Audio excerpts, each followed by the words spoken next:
What is up, everybody? Welcome back to the Shadowless Podcast. I'm one of your hosts, RealBreakingNate, alongside Poke Sister, Katie. Did you miss me? Oh, maybe a little bit.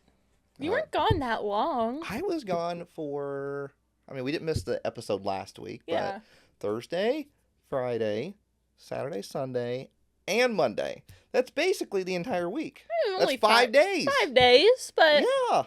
I mean, it wasn't too long. Marie and I always hang out with you and Cass. And especially like on Fridays. We Right. did have to like change our Friday routine up a little bit. You're like, oh man, we have to enjoy each other. I know, yeah.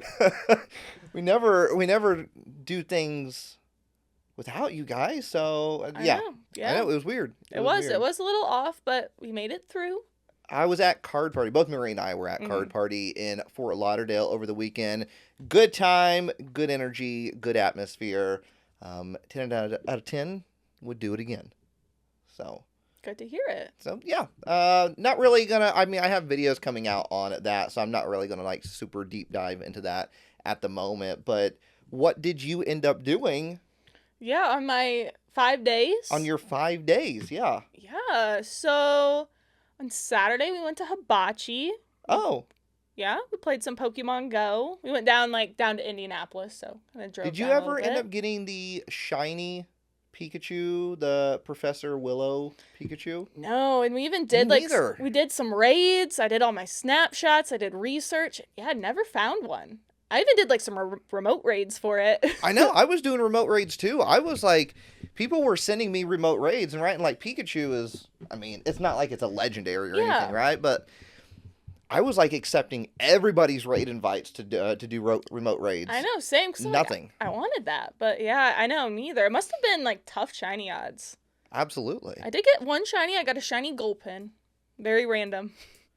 Your shiny luck hasn't seemed to be too good lately. I feel like you were getting shinies nonstop, and then I know. And then this weekend, I played quite a bit and got just the shiny Gulpin. Well, you know what happens when you stop getting shinies, right?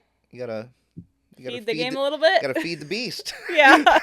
Get some more coins. Yeah, it runs on coins. Yeah, nums. So, we are going to talk about other Pokemon topics this week, right? Yes. We actually have kind of a lot. I would say, busy week. Yeah.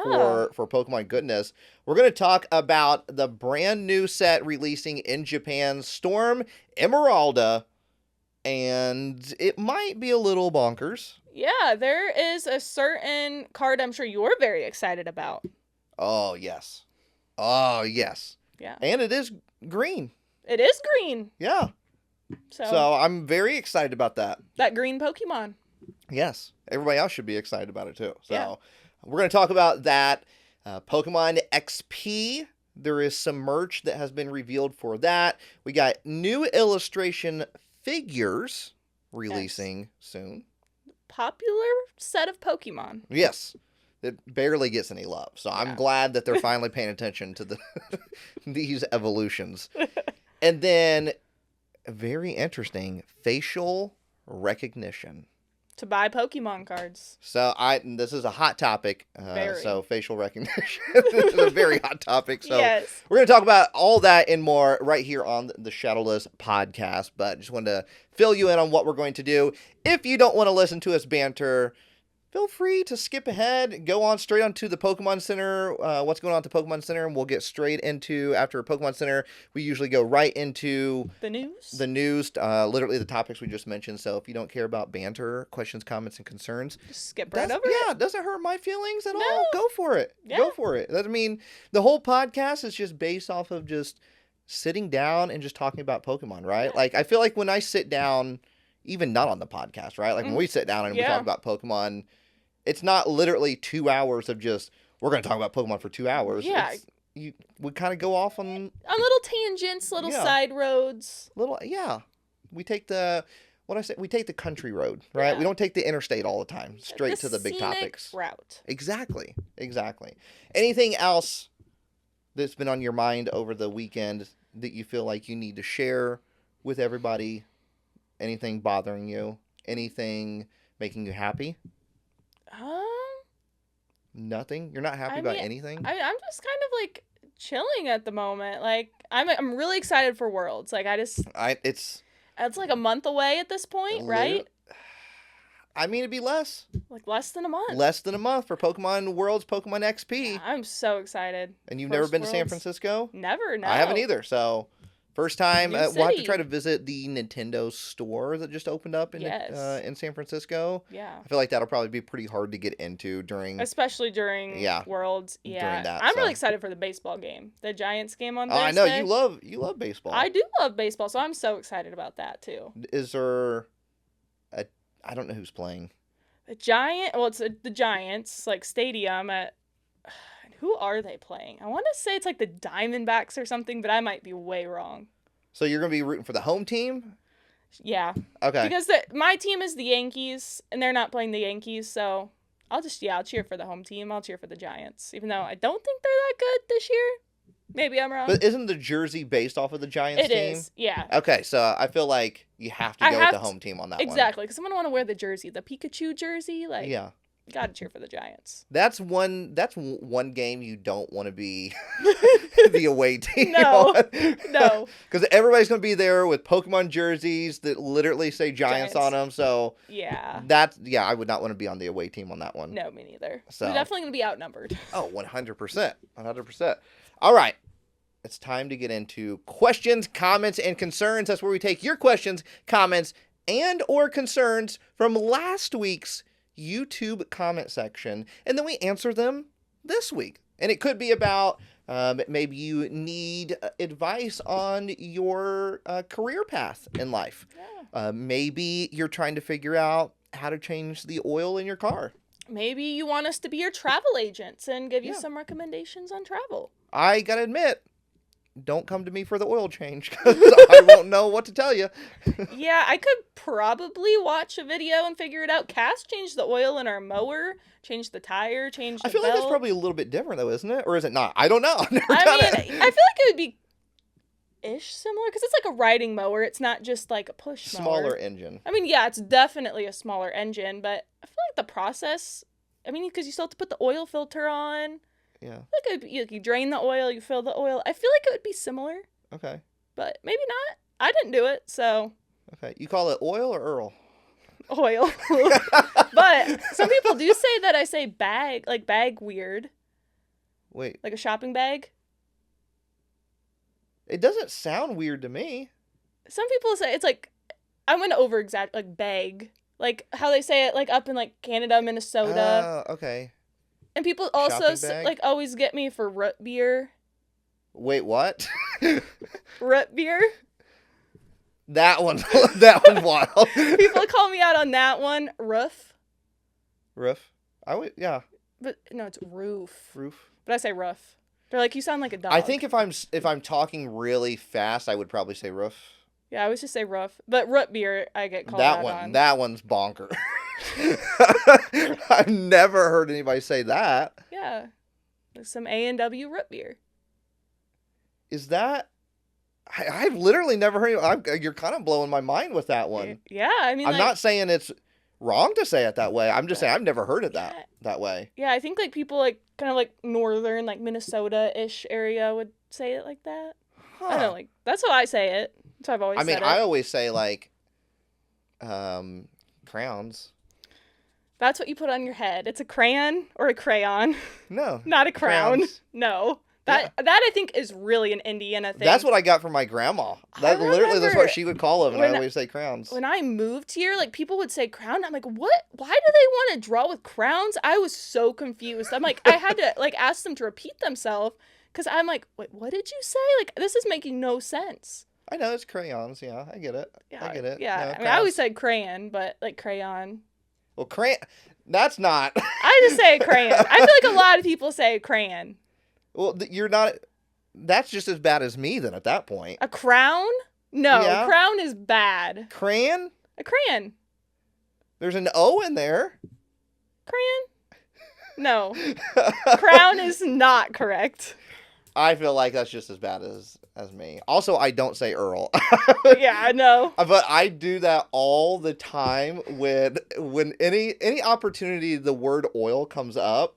I will make sure to say Earl just to embarrass Marie. Even if it's just like talking to somebody we've never met before. Yeah, like I need to get my Earl changed.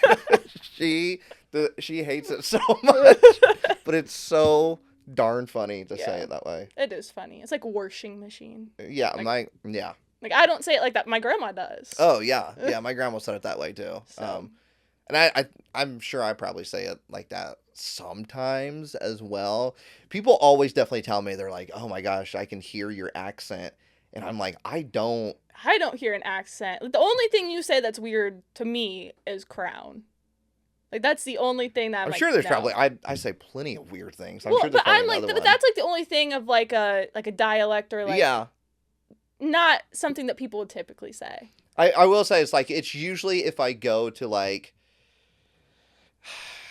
I feel like I hear a lot if I go to the West Coast. People will call me out and be like, "Oh, I love your accent." The Midwest accent?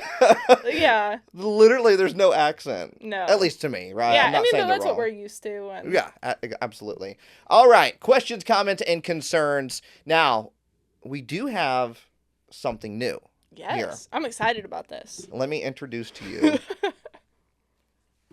For those of you listening and not on YouTube, this is an Alolan Executor plush, also known as the talking stick. The talking stick. So we're going to pass the talking stick back and forth, and that is who will read the question. the question. Yes. The talking stick. So right now, I have the talking stick to read the question. That doesn't mean you can't answer the question. Yeah, but you have to read the question. But I have to read the question. So I currently have the talking stick right now. So...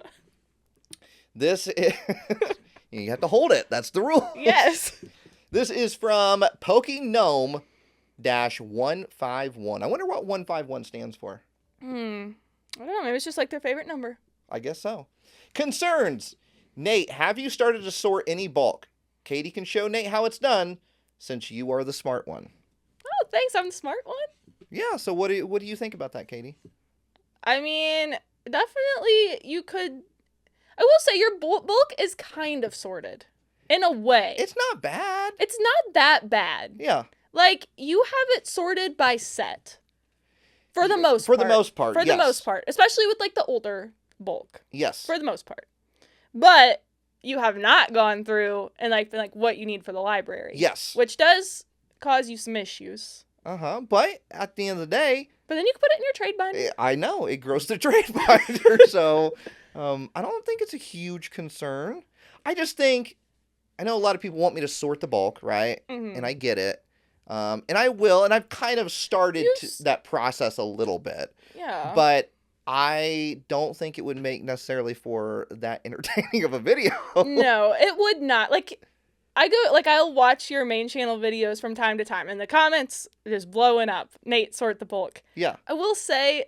It would be so boring because it would just be so repetitive. Yeah. Like, I'm sure there is a select subset of people that truly would enjoy that, but I feel like it would, I personally, even me, I would lose interest after like 10 minutes. Yeah. It would just be so repetitive, and you would like see all of the same cards, and it's like commons and uncommons, which there's great commons and uncommons. Yes. But it's not like there's going to be like gold stars and primes and level X cards in your bulk. That's not the box, right? No. Like all of that type of stuff is pulled out. Yeah. And that is all sorted, right? So it's not like we're going to be going through the bulk and then be like, oh here's this random gold star Ray.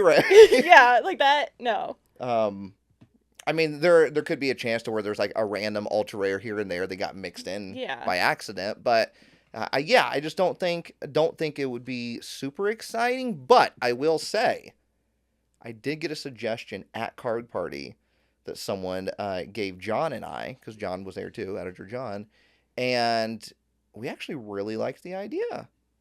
Yeah, we really, really liked the idea. So we might be sorting the bulk with that idea in mind, because I won't reveal it yet, but it was a really neat idea, and I was like, oh, now I'm intrigued, right? Because now there's something kind of like behind it. So we might work on that and see how that goes. Okay. So if not, I can come over and look for stuff for my Pokédex and sort your bulk at the same time. We've already done that once. I, like, had a whole stack. Like, I have my list of all the cards I need for my Pokédex. Yeah. I had a whole little stack of, like, I don't know, maybe, like, 50 cards. Yeah. And you're like, okay, I need to go check and see which ones of these I need for the library. That's true. And then those got put in. Some of them, like, got put in the library. But some of them you did have multiples of. A couple of them. Yeah, I think your stack of 50 probably dwindled down to, what, like 30? Yeah. But then some of them I was able to find again in the bulk. So. And I think, and Jess wants to sort the bulk too. Yeah. Right? So, it'll get there. It'll get there eventually. And, yeah, I mean, you could always just go, like, set by set, too, and be like, okay, today I'm going to knock out Plasma Freeze. Yes. Something will happen with it. Some sort of video will happen, but not a video to where it's the entire video is sorting bulk. Is literally just sorting every piece of bulk I have. That just can't happen. No, it's not realistic. But I think you could sort the bulk. I mean, it would save you money in the long run. Here's the talking stick. My turn? Your turn. Okay. All right. Next question.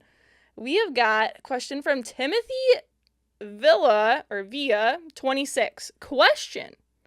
Nate, question about the Pokemon library. I recently started collecting again and was doing jungle and found out about the no set stamp errors. Do you consider those to be part of the set? And if so, do you have them all? I would say no. You don't consider the errors to be a part of the set? No, I mean, somebody could, right? And I totally get it. But I think for me, no. Mm-hmm. I think, and I thought about this at first, and it's like, well, I really just need a artwork. Like a copy. Right? But then I feel like that almost negates getting the reverse hollows, right? Because it is the same artwork. Yeah.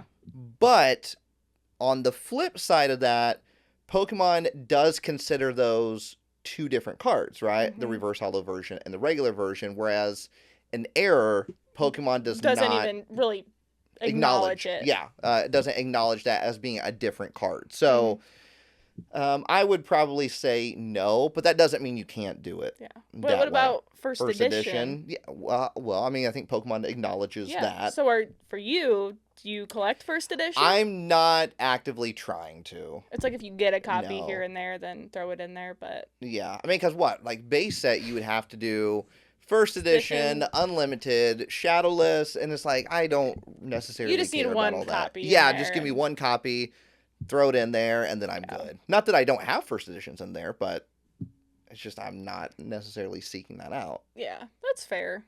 And I mean, then you got to think, too, there's all these... like Cosmofoil alternate foil patterns too. Like, do you throw those in there? Well, I mean, if I... like, are you actively seeking them out? Like, do you have a list of, okay, I need all of these? Or it's like, if I come across it, I'll put it in.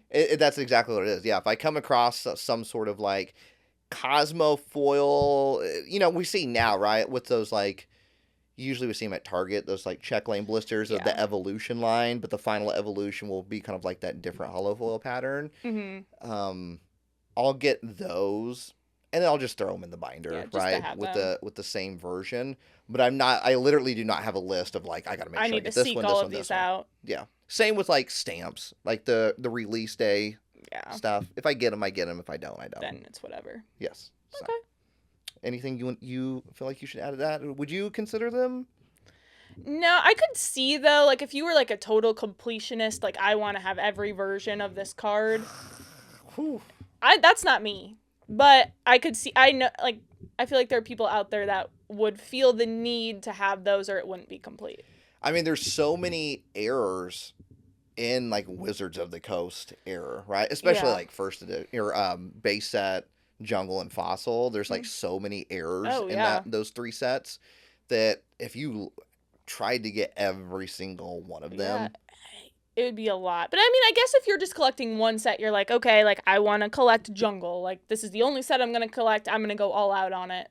Mm-hmm. Okay, I could see that. But yeah, if you're trying to collect every single set, trying to go after errors, I feel like would be because some people, even with, like, base set first edition, like, some people collect the heavy first edition stamp, right? Like, the darker first edition stamp, and then there's a lighter one, and I think that's, like, the ghost one, right? Like, there's so much to it. Yeah. That like, if you have time, go in a rabbit hole and just start looking up base set errors. Yeah.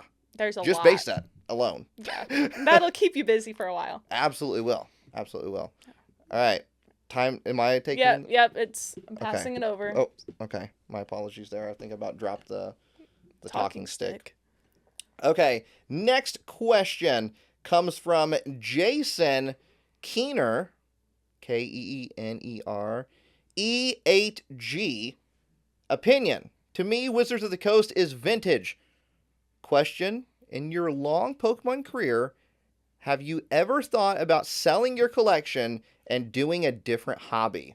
Like Magic, baseball, One Piece, or Garbage Pail Kids? Well, I kind of have sold my collection before. Yeah. Then I got right back into Pokemon. But like at the time when I sold it, like I really was like done. Was just done. Like I'm like, I just need to get this out of my house, like clear up space. Yeah. Done. But then started hanging out with you and like the whole crew. Yeah. And got sucked right back in. And it did not take you long to get sucked right back in. It did not. No. And even like before I sold it to you, like I'd still gone to like some pre-releases. Like I went to the City in Flames pre-release. Yeah. Just because I'm like, okay, it's fun, but like I wasn't necessarily, and I did keep a few things when I sold my collection. Oh, like, yeah. I didn't sell everything, but I was definitely not expecting to go back into it as hard as I did, like with Pokemon. Yeah. But it's just like the community, that's really what drew me back in. It's just. I think, yeah, especially if you can find kind of like your group. Yeah, like your people. Yeah, your own little like community at home. Mm-hmm. It definitely makes it a lot more fun. Not that it isn't fun and not that you can't enjoy it by yourself, right? Because you absolutely can. I mean, I did for many, many years. Oh, yeah, same. Like when I had my channel, it was literally just me and my sister. That's it. Like you absolutely can enjoy it just by yourself, but it brings out a whole new level when you have like a little group back at home. So my love for Pokemon grew even more with having that group too. Yeah. And we didn't start that group until, or I guess starting that group, that's a weird way. I guess we didn't find each other, right? Like Mark, Paul, Sydney, yeah, so on and so forth. Until 2022. And so that was when kind of leagues opened back up. And it started off, just like, hanging out with Mark. And then Paul and Sydney then would come in. And then you and Cass came in. Yeah. It was like a year later, then a year later. Yeah, so just slowly growing. Yes, but if let's say you had to sell your collection again this week, you're getting rid of everything Pokemon, not just cards, everything Pokemon. You're just like, I'm done, and not necessarily like I'm done in an angry way, just like I'm done. This has passed. Yeah, like, I want to try something new. Yeah, like a whole new hobby. Like what would be? Because there's no way that you could be like, I'm done collecting.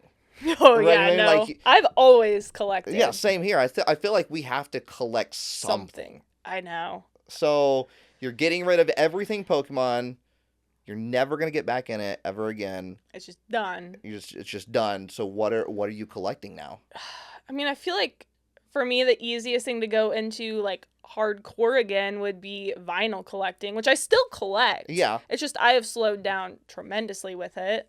But there's a lot to collect with that. So I feel like that's the first thing that comes to mind would be going back into vinyl collecting. And fun fact, I actually used to have a YouTube channel about vinyl collecting. Wait, did I know this? I feel like you did. I feel like I told you. Yeah, I think you have one time. Yeah. Before that, I collected duct tape. You collected duct tape? I still have a whole tub full of duct tape. Okay. Yep. Okay. I don't think I would go back into that. Okay. That was definitely like a 2000s, like 2010s trend. It was a moment. That has passed. I'm trying to think of something new though. Like if I was going to go try to like get into something totally new. Here's my thing. I like collecting, and this is going to sound complete opposite, right? Because Pokemon is so mainstream now. Like, I feel like more mainstream than it's ever been. Yeah. It's so popular. Everybody's collecting it. Everybody knows it. We talked about it last week. Look at all these celebrities. All the celebrities, right? Celebrities' kids. I always loved collecting things that were so niche that, like, nobody knew about. That had, like, such a small community. Yeah, and it was, like, so close-knit. And... Right. Almost like everybody knew everybody because it was that small of a community. Yeah. Which is completely different than what Pokemon is now. But the thing is that Pokemon used to be that at one point, right? So even like at the beginning of XY era, it was like it was very much like that. Like, I feel like you went on YouTube and you kind of knew of everybody creating right. There was like a handful of channels that was doing Pokemon cards, and that was it. Mm-hmm. And so I feel like if I was getting rid of everything Pokemon, I would want to go into something that is just so niche, such a small and just like under a rock community. I'd want to do a complete 360. And I don't know what that would be. That's the thing. I think I would have to really do some soul searching and find that. There are moments to where, and I'm sure you probably have these moments too, to where I'll just see something random and I go, I think that would be, not that I'm going to do it, but I think that would be fun to collect. Like, I could see that being fun to collect. Yes, I do that all the time. Like, there's like a short period of time where I was like, I'm going to be a coin collector. This seems fun. I did it for like a month or two and I'm like, okay, this is just too much. Like, I cannot fall down this rabbit hole. But yeah, no, they're all the time I'll find something. Or even like hobbies. I'm so bad about like, oh, I'm going to do this hobby. This is going to be my new thing. Like, I bought this whole thing to like make rugs, like rug tufting. You probably like, I feel like it was on TikTok for quite a while. Yeah. Like, I bought all that stuff. I made like 3 or 4 rugs and kind of done with it now. It's just all sitting in my garage. I mean, I've went through those phases too. Yeah. So I completely. It's like, I'm gonna do this hobby, and then last. And there's another hobby that I'm probably gonna fall down into. Wait, what? What's this? Cross stitching. Cross stitching. Where did this come from? What channel are you watching right now? Oh, just like TikTok. I've actually seen it was actually Pokemon cross stitching. Okay. Like cross stitching like the energy cards. Like people will cross stitch a Pokemon on the energy card. Yeah. Like that just looks like fun. Yeah, I agree. And I've done cross stitch before, and I'm like, okay, this actually looks, and it's kind of like melding my two worlds. Like I like to be crafty, Pokemon, so I have like a thing in my Amazon cart for. You haven't committed to it yet. I haven't committed to it yet, but like this kind of seems fun, and it's like something I can just do like. I'm watching TV or even like at work, like in between calls. Like it's something where it's like I don't have to be on my phone, and it's just kind of mindless. Do you get like you have it sitting in your cart right now? Mm-hmm. Do you get to a point sometimes where whether it be a new hobby or some sort of purchase where you haven't gotten it yet and you look at the price of it and then you go, but I could get this Pokemon thing. Like if I don't get into this and do this one thing, like I could afford to buy this one item I've been looking at for a while in Pokemon. I do, yes. I'm like, do I like, and I do that with like vinyl records too. I'm like, I get this record, but this $50, I could get this card over here. Yeah, I do the exact same thing. So I completely get it. One of my weird things is I think it would be really fun to collect soda cans. Me and Cass were talking about that this weekend because we saw like Coke cans with like all the states. Right, like I think because there's so many like good designs, especially like Red Bull cans. Like I love a sugar-free Red Bull. I don't need the energy. I really don't. I just love the taste of a good sugar-free Red Bull. And they always just have, like, very aesthetically pleasing cans. Mm-hmm. And I'm like, man, can you imagine just like, a whole line of them? Every can that they've ever released? And I know people do it with, like, Monster. Mm-hmm. Because Monster has, like, crazy artwork on their cans. Yeah. And so I feel like that would be, like, really, really fun to collect. And I've even seen people like with short form videos of just like, there's this one dude, I wish I could remember his name, but he has like a barn or something or like a little shed and just like the entire wall is just lined with just like cans from all past generations. Not even just one specific drink. Just anything. Everything, right? Oh, wow. And then people will be like, oh, do you have this one can from like 1996? And then he'll go and find it in the wall and like tell like a brief history about it, and I'm like, yes, like this is this is what I want right here. Yeah. So I feel like I'd want to do something like that. That's a good one. I like that. So that's what I would. Yeah, we have to be collecting something. Here's the talking stick. Oh, thank you. All right. Let's see. We have got next question from. Oh my gosh, my screen is so tiny. I need to like. You could. Oh, that's smart. Yeah, there flip you it go. This way. Oh, that's. You were the smart one. I put the comments there and everything. I guess I'm not the smart one right now. Alrighty. So, what do you think? S Coronado 100? Yeah. All right, 1728. I solely believe the Mega Gengar SIR from Ascended Heroes was supposed to be in Phantasmal Flames, but they didn't want Phantasmal Flames to overshadow their specialty set of Ascended Heroes. Do I agree with that? I don't know if I agree with that. I can kind of agree with that, because I do think it was odd that they didn't put the SIR Gengar in Phantasmal Flames. Yes. Like, that did seem off to me. Because we literally just got double rare. Yeah. Right? Like, not even a full art. We haven't even seen a full art. No, there hasn't been one. We might not get one. There's always a good collection box down the road. A good 4-pack 10 we can release. And I wouldn't be surprised if that happens. But Pokemon plans out things so far in advance that I don't see them going, we probably should pull this from here, stick it in over here. I think it was meant to be there all along. Yeah. I really do. Because I think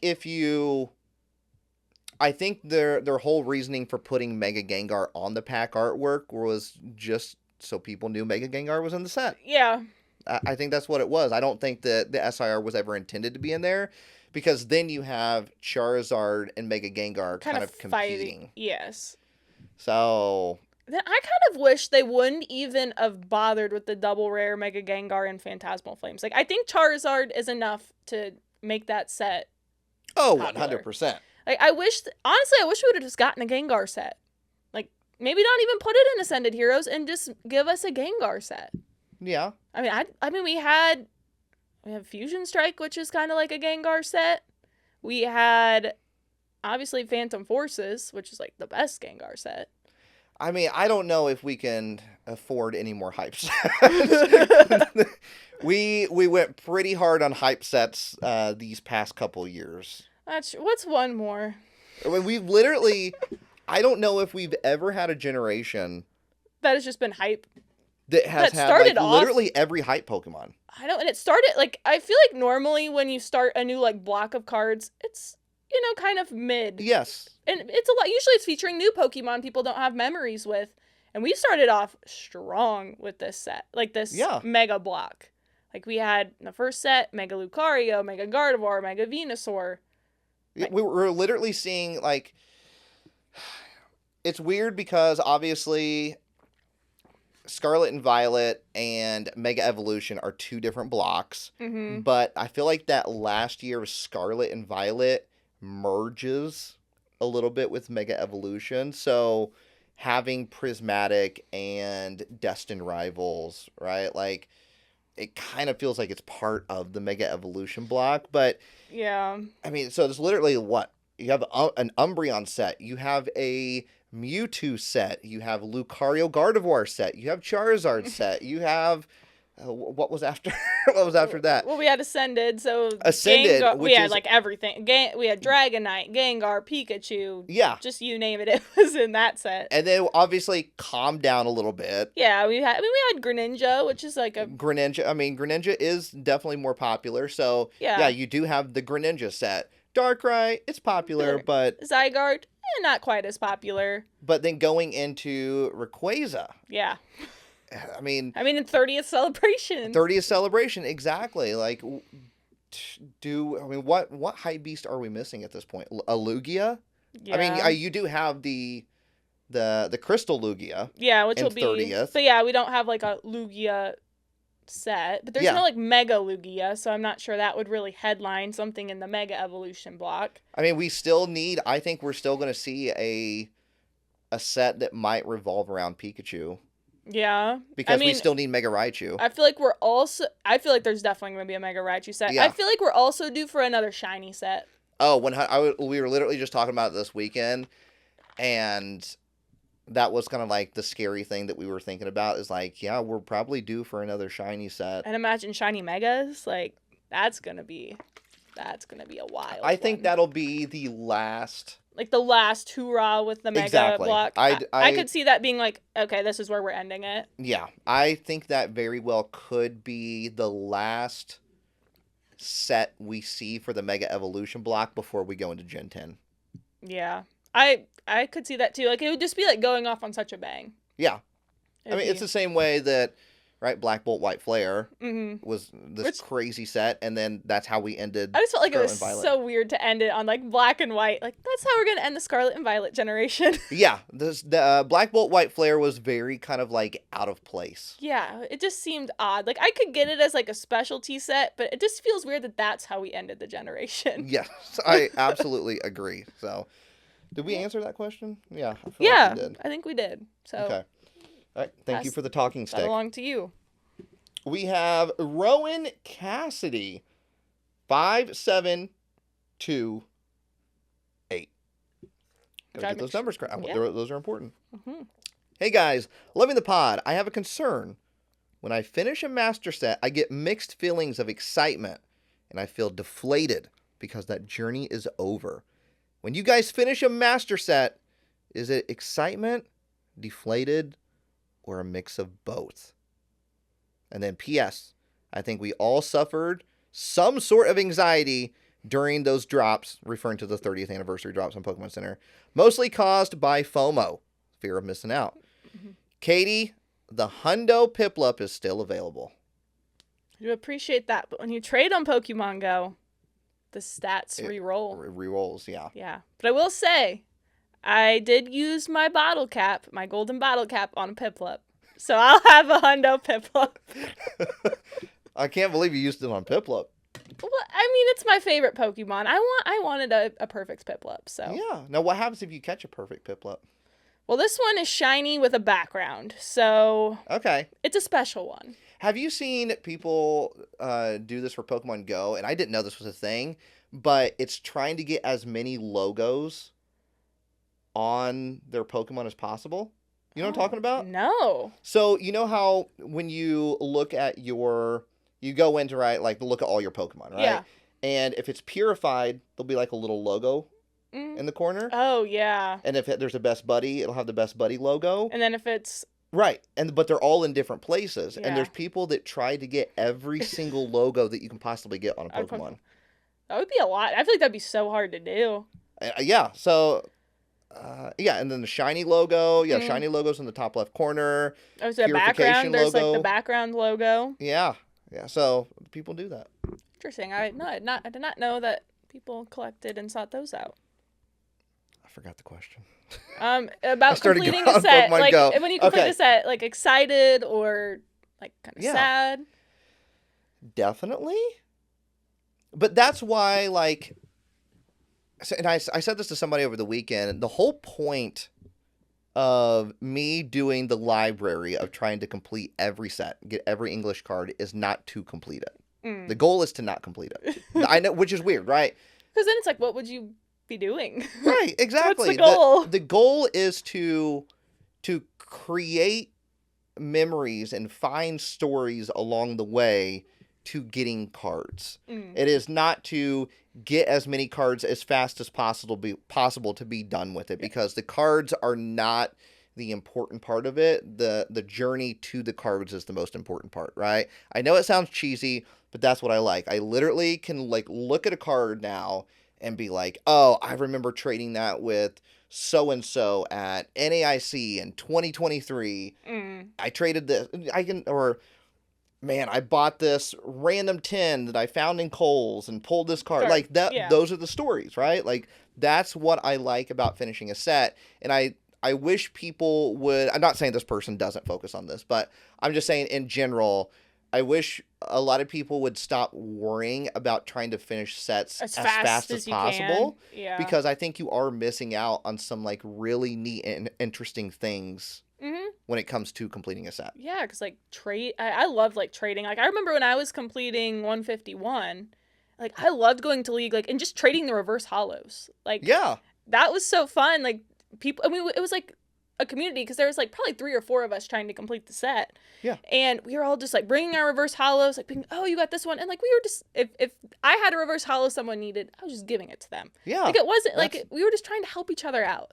So like that's the biggest memory I have with completing that set. And it's just kind of cool to look back and like know where some of those reverses came from. And that's what it should be, right? Like it would be boring to watch Ash Ketchum just run through every route, just throwing Pokeballs at all the Pokemon, just hoping he catches them, and it's just like trying to go to the next thing and not doing any side quests, right? Like you want to have that Ash Ketchum story, I think. So yeah, but that doesn't mean that if you do have all of that stuff, that you still can't feel kind of like, well, what now? Yeah. When you complete it, because I definitely do get that way. Once I complete something or find a card that I've been searching for so long, I'm like, oh.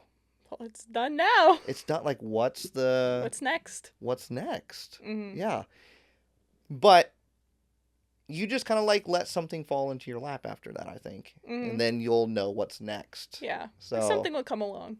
Is there a card that you've been searching for so long that you finally got recently, or? The first one that comes to mind was that Wailord full art that we found when we were at Collector's Palooza. Oh, yeah. Because I'd always wanted that card, like, from way back when Primal Clash... It was Primal Clash, yeah, it was right? Primal Clash, yeah. When Primal Clash came out, and I'd, like, always wanted that card. It was always on my, like, wants for trades, and just never got it. So to finally get that card, like, that was kind of cool. Yeah. And that was on video, too. I know. So that's the first thing that kind of comes to mind. Yeah. That's a good one. That's a good one. Oh, pass the talking stick over to you. Thank you. All right, next question. Oh, now Nate used to always read the questions, and now I'm gonna like mispronounce everyone's name, so I apologize in advance. Yes. But CGSIIGII-Fran. I feel pretty confident about that last part, but I'm sorry if I butchered your name. Question. Do you think the Umbreon hype will ever die down? And then kind of the little cheeky face, like... Yeah, the laughing. Yeah.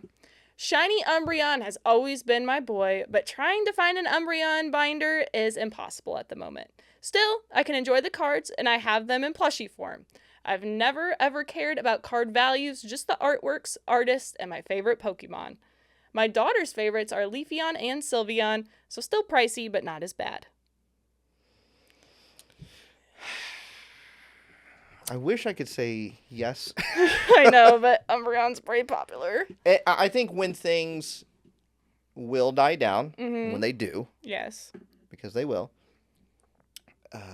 I think Umbreon's still just going to be popular. Yeah. I feel like that's just the way it is. I feel like it's always been, like, of the Eeveelutions. Like, obviously the Eeveelutions, I feel like, have grown in popularity a lot recently. But I feel like Umbreon has always kind of just been the most popular one.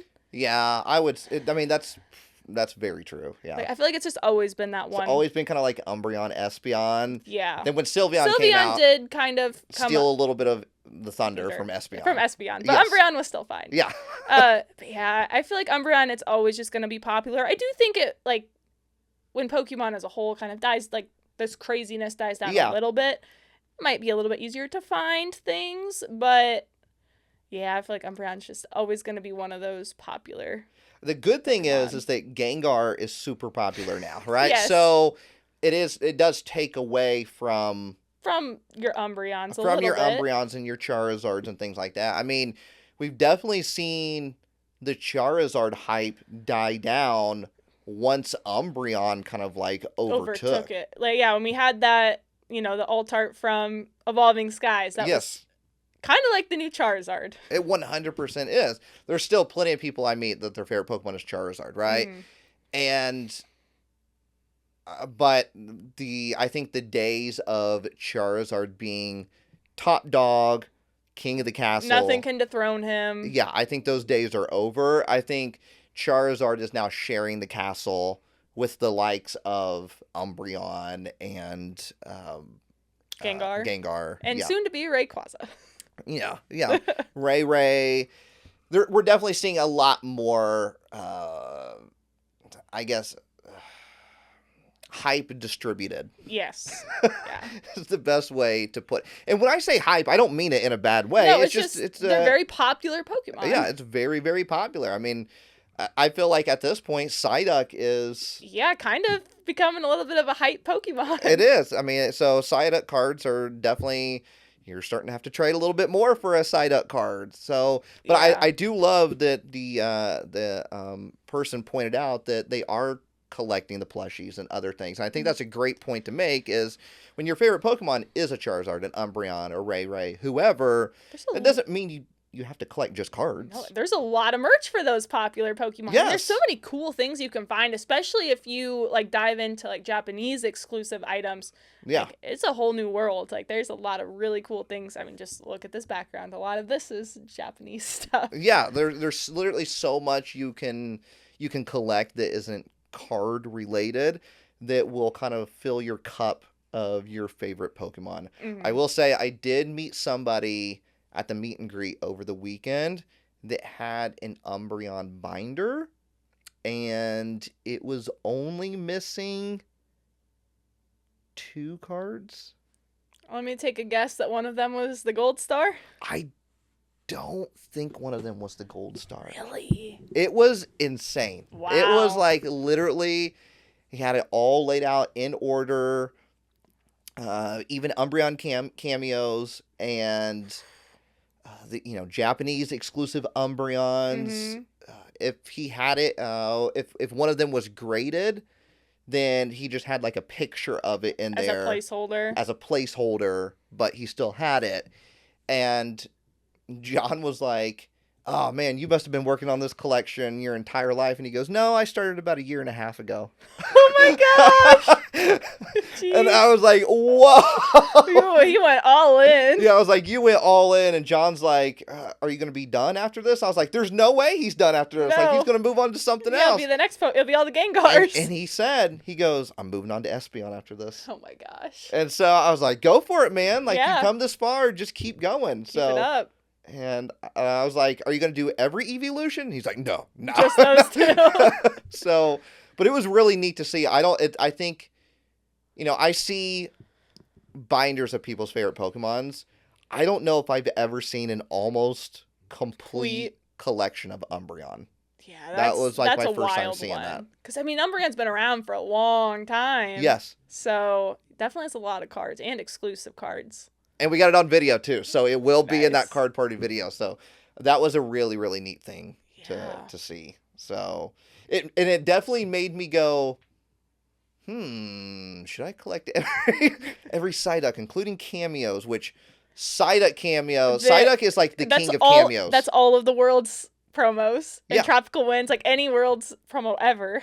That's why I can't do it, because if you really think about it, is there a Pokemon that has more cameos than Psyduck? I can only think it probably Pikachu. Pikachu, maybe Eevee. I even doubt Eevee. I doubt Eevee. Yeah, I could see Pikachu having more cameos than Psyduck, but otherwise, I could see Pikachu having more cameos than Psyduck. But besides Pikachu, I think Psyduck might have the record for most cameos. Yeah. In a card, and I just don't think. And he has a lot of like exclusive, like, and even like cameos. And, like, Japanese exclusives or, like, Korean exclusives. Yes. There's so many of them. I mean, you think about the Scream promos, right? You have Psyduck. Psyduck has his own Scream promo, but then he is in the background of the Eevee. Yeah. Right? I think it's the Eevee. Yeah, I'm pretty sure he is. So, it's like, with that, you'd have to get two of the Scream promos. I don't think I can do Psyduck cameos. He just doesn't. He's not that dedicated to Psyduck. That's a lot of money. Yeah, you could trade some stuff. You got things for trade? Well, I don't need to trade. I'm not trying to collect every Psyduck. Well, I'm just saying I need to trade somebody. You need to trade some. I don't have the Psyducks you would I would be dedicated to do it if I could find people that you could actually trade. That I could actually trade and that not have want to trade. Just buy all of these cards. The problem with big cards, right? Like your big cards. Mm-hmm. The problem comes to one, you find them and somebody's graded it. That's the biggest. And then you're like, well, I don't want that. It's graded. Right? Yeah, because it like usually tacks onto the price. And it's like, I don't want it in a slab. I want to put it in a binder. Yeah. Or two, I'm not open to trades. Yeah. It's only for sale. Cash only. Right? And then it's like, but nobody wants to trade.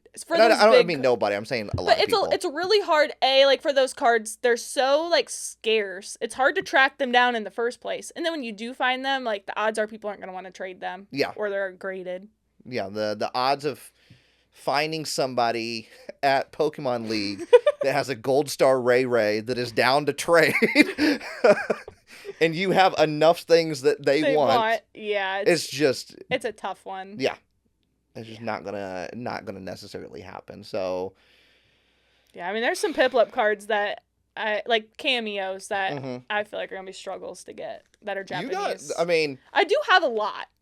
Piplup's got a good chunk too. Piplup does. And like they're like just the most random ones. Like there's like the Yukimori Pikachus. Mm-hmm. There's one like Pokemon Center one. Piplup's like just barely in the background there because Piplup was a mascot. He was a mascot and had a statue in the store. So that's one on my list. And there's sometimes I'll find ones I didn't even know existed. Yeah, because Piplup's on a good chunk of, I think, like jumbos too. Yeah, there's like a Pokemon Center, like some Pokemon Center jumbos. It's rough. And then those one cards that were like contest ones that were like drawn by the illustrator, kids. And there's like 200 of them. Yeah. Like there's one that's like a Zorua card, I think, and there's Piplup, and there's one other one that Piplup's on. There's no way. There's no way I'm gonna find that. Yeah. Yeah. And then finding somebody, let's say you do find somebody and it's not graded. Do you really think you're going to have enough to trade them? Or that they're even going to want to trade? Yeah. Yeah. Exactly. It's rough out there. I think we have... One more question, yeah. One more question. Talking stick, back over to me. We got Gamma.Robot 3. Question. With how mainstream Pokemon has become... what collaboration would you be most excited to see? Could be a collab to revive a dying or dead fad. I can't talk today, apparently. Beanie Babies, Silly Bands, Labubu, etc. Could be your favorite snack, clothing, or household product brand. Could be anything. I personally think a Transformer collab would be cool. What would you guys like to see? I feel like Pokemon has collabed with a lot of entities. Yes. So trying to pick something, I feel like I've said this before, but first thing that comes to mind is a guitar brand. Yeah. Like an official Pokemon guitar that's like mass produced for people to purchase. Okay. Would be pretty we've had official Pokemon guitar in the past. I'm saying like that's been mass produced like for the public. Well, I mean, it was for the public. But, like, mass-produced, right? Not just like, oh, we made 10 of these. Yeah. Yeah. I mean, obviously, I would love to see a Blink-182 Pokemon collab, right? If we have an Ed Sheeran, we can do a Blink-182. We've had Post Malone. We can have Blink-182. We have a Katy Perry. We can have Blink-182. Why not? That'd be probably one of my dream collabs would be Blink-182. But as far as like if you were to pick an item, what would that item be? Like a brand or just like an item that would be... Yeah, like a brand, like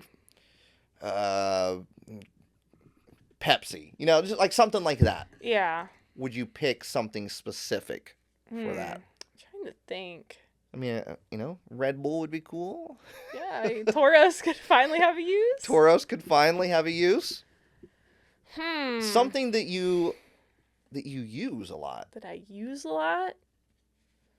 Jeep. My car. A Jeep? A Jeep Pokemon Club. Even because there's a lot of accessories in the Jeep world. So, like, a tire cover or... I can see that. I'm trying to think of something, like, smaller, though. I always love food collabs. Those are always fun. Yeah. But I feel like we've had a lot of food collabs that I don't even know what I would want in a food collab anymore. I know. Have they ever done anything with like kids' cuisine?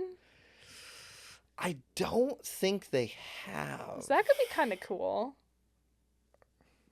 You want that? I mean, I think it'd be cool. Like the inner child in me would like to see that.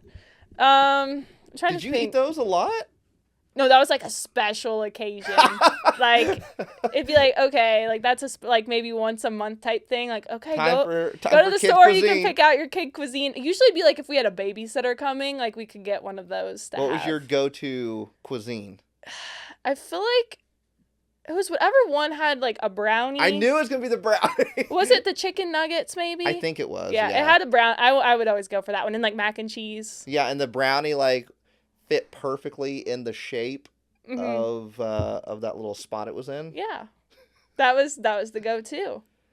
I would love to see bagel bites, obviously, and I'm trying to think if like there was a fast food place. I mean, because we've gotten McDonald's before, we've gotten Burger King, we've gotten Wendy's before. A lot of people don't know that. I knew that. You knew that?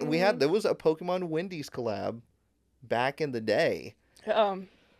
So what other fast food? I mean, those are like... I mean, Pizza Hut's done stuff before, not here, but... That's true. Yeah, Pizza Hut has done stuff overseas. Same with Domino's. Domino's has done one too. Yeah. KFC's done overseas as well. Yeah. I'm trying to think. Taco Bell? Subway?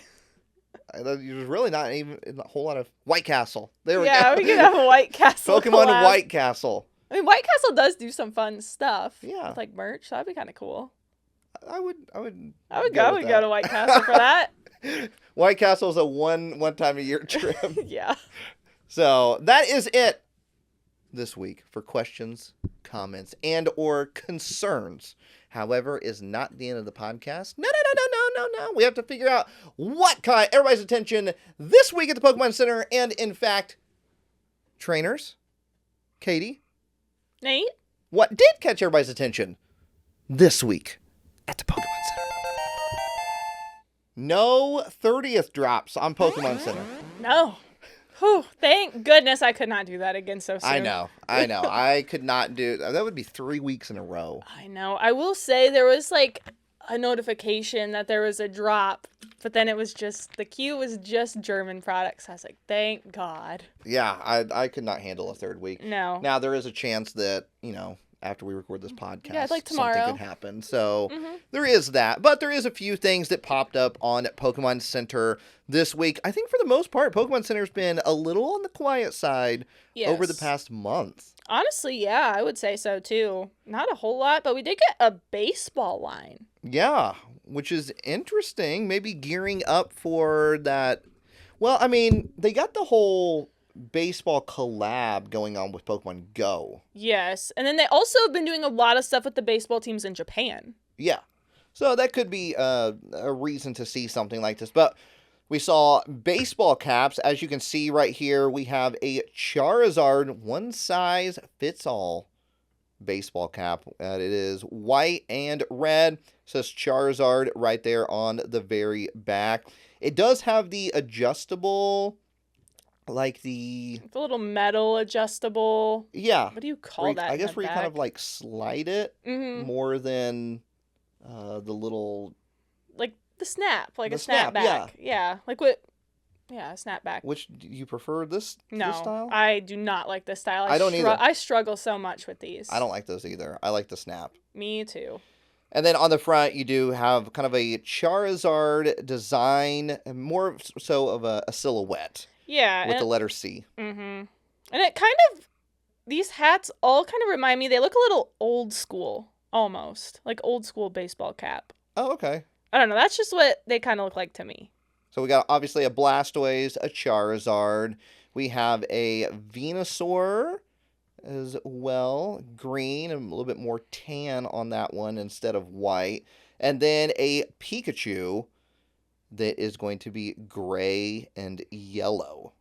Oh, with a black bill. So that is, what are those? $29.99. Yes. For those. Then we got the varsity jackets. Oh, yeah. We got varsity jackets Basically, kind of same color scheme, same logo, same Pokemon silhouette. Yeah, and then on the back, depending on which one you get, there's like a large picture of the Pokemon and then the name of the Pokemon. Not in silhouette this time. No, it's like the full picture. And then on the sleeve, I think, is there a picture of the sleeve? Yeah, what?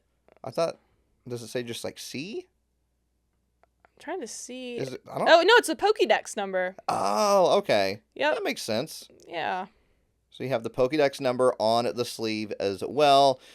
Then, like usual, you got one for Charizard, one for Blastoise, one for Pikachu, and one for Venusaur. I was going to say the Venusaur one looks kind of sick, actually. I think that's probably my favorite of the varsity jackets. I like that. $99.99 for those. And then we have the baseball jerseys. Exact same thing we've just been talking about, except in jersey form. And then numbers on the back of the jersey, you guessed it, are the Pokédex numbers. The Pokédex number 9, obviously, for Blastoise. Do you like jerseys, like baseball jerseys? I have a lot of baseball jerseys. But do you find them comfortable? Is that something that you just... It's not something... I'm going to throw in a baseball jersey No, today. I only ever put one on if I'm like going to a baseball game. Okay. But I don't find them like particularly comfortable just to wear for fun. Do you button it up? Or is it wear a t-shirt, leave it unbuttoned? I'll do both. It depends, because I have a ton from when I think I've talked about this before, when we used to be host families for the minor league team. So they would always do, like, especially, like, minor league, they always do, like, special jersey nights. And they auction them off for some sort of charity or cause. So we would always buy the jerseys of our players. So we ended up, me and my sister split them. I think I probably have, like, 15 in my closet. Oh, jeez. So some of them are smaller. It was all weird. Like, the lower the number on the jersey, the smaller it was. So if it's a smaller jersey, I'll wear it buttoned up and just have, like, a shirt on underneath of it. Okay. But if it's a big one, I'll kind of use it as a layer and wear like a t-shirt underneath. That makes sense. So, yeah, maybe I should wear one next week. I never wear them. I have one from last year from Anaheim. There was they had a baseball jersey. Nice. I have one from that. I think that's my only baseball jersey. So we should wear baseball jerseys next week. I feel like it'd be kind of hot though, don't you think? I'll wear one. If you don't want to participate, that's fine. You wear it, and then let me feel the vibe. Okay. In the room. Yeah, I'll wear one. Which one? What should I wear? I have Star Wars ones. I have like breast cancer pink. I have purple, like a pinstripe. I have Jimmy Buffett. Oh. I have Iowa State. And this is all from you acquiring the like it's within that 15. This is. Yeah. Oh. What's the Star Wars one of? I have 2 different Star Wars ones, actually. Okay. They both just kind of have, like, light... One is, like, kind of all black, and it's, like, they're stars, like it's a galaxy. Okay. And then the other one is kind of like a galaxy pattern, but it's more green and blue. And then there's, like, a big lightsaber under the team name. And were these officially licensed? I don't know. I mean, you would think they would have to be, right? I would think so, yeah. Because I know, like, before they'd done, like, Yoda and Chewbacca ones. So... Okay. Look, it has to be. Surprise us. Okay. I'll probably pick one of the smaller ones. Yeah, surprise us, and we'll see what we get. Okay. And then I might feel left out, and then I might have to wear one. So have to put your jersey on? Yeah. Okay. $59.99 for the jerseys. And then we also saw a restock of the Lunala Sitting Cutie. Obviously, we get those random Sitting Cutie restocks. So if you missed out on that Lunala Sitting Cutie, back in stock right now for $16.99. Then we have, this dropped today as of this recording, we have random bundles. Yeah, random summer bundles, like from summer lines. Past sets. Past summer lines. So yeah, several different bundles up. Like some with beach towels, floaties, like outdoor serving trays, outdoor mat. Some of these are already sold out. I know. Well, it was weird because I got a text from the Pokemon Center. Yeah. Like saying that these bundles went up. So I clicked on it. I waited in the queue because of the German TCG stuff, which is so weird that affects the English site. Yeah. But it was like 6 minutes I got in, and those 2 are already sold out. So I'm wondering if they just didn't have much stock, or they were never in stock. Because it's the 2 Dragonite summer, like, bundles. Yeah, when I go to Quick View, a picture won't pop up, and it just says bundle 1182. Yeah, when I click on it, it says page not found, and it's like sad Pikachu. Okay. So I'm wondering if those didn't mean to go up. Maybe. But there is stuff in stock right now, bundle-wise. And the bundles are a good deal. It is cheaper than buying both of them separately. Yeah. So if you are looking to save some money and that happen to be 2 or 3 items that you were interested in, it will save you some money on those. So those range from anywhere from $104.99 for a bundle to, let's see, the cheapest one. $39.99? Yeah, $39.99 seems to be the cheapest one. And then that is it for the Pokemon Center. Yeah, pretty light week. Very light week. I feel like we're due for like a big line. Yeah, I agree. Did we get a summer line this year?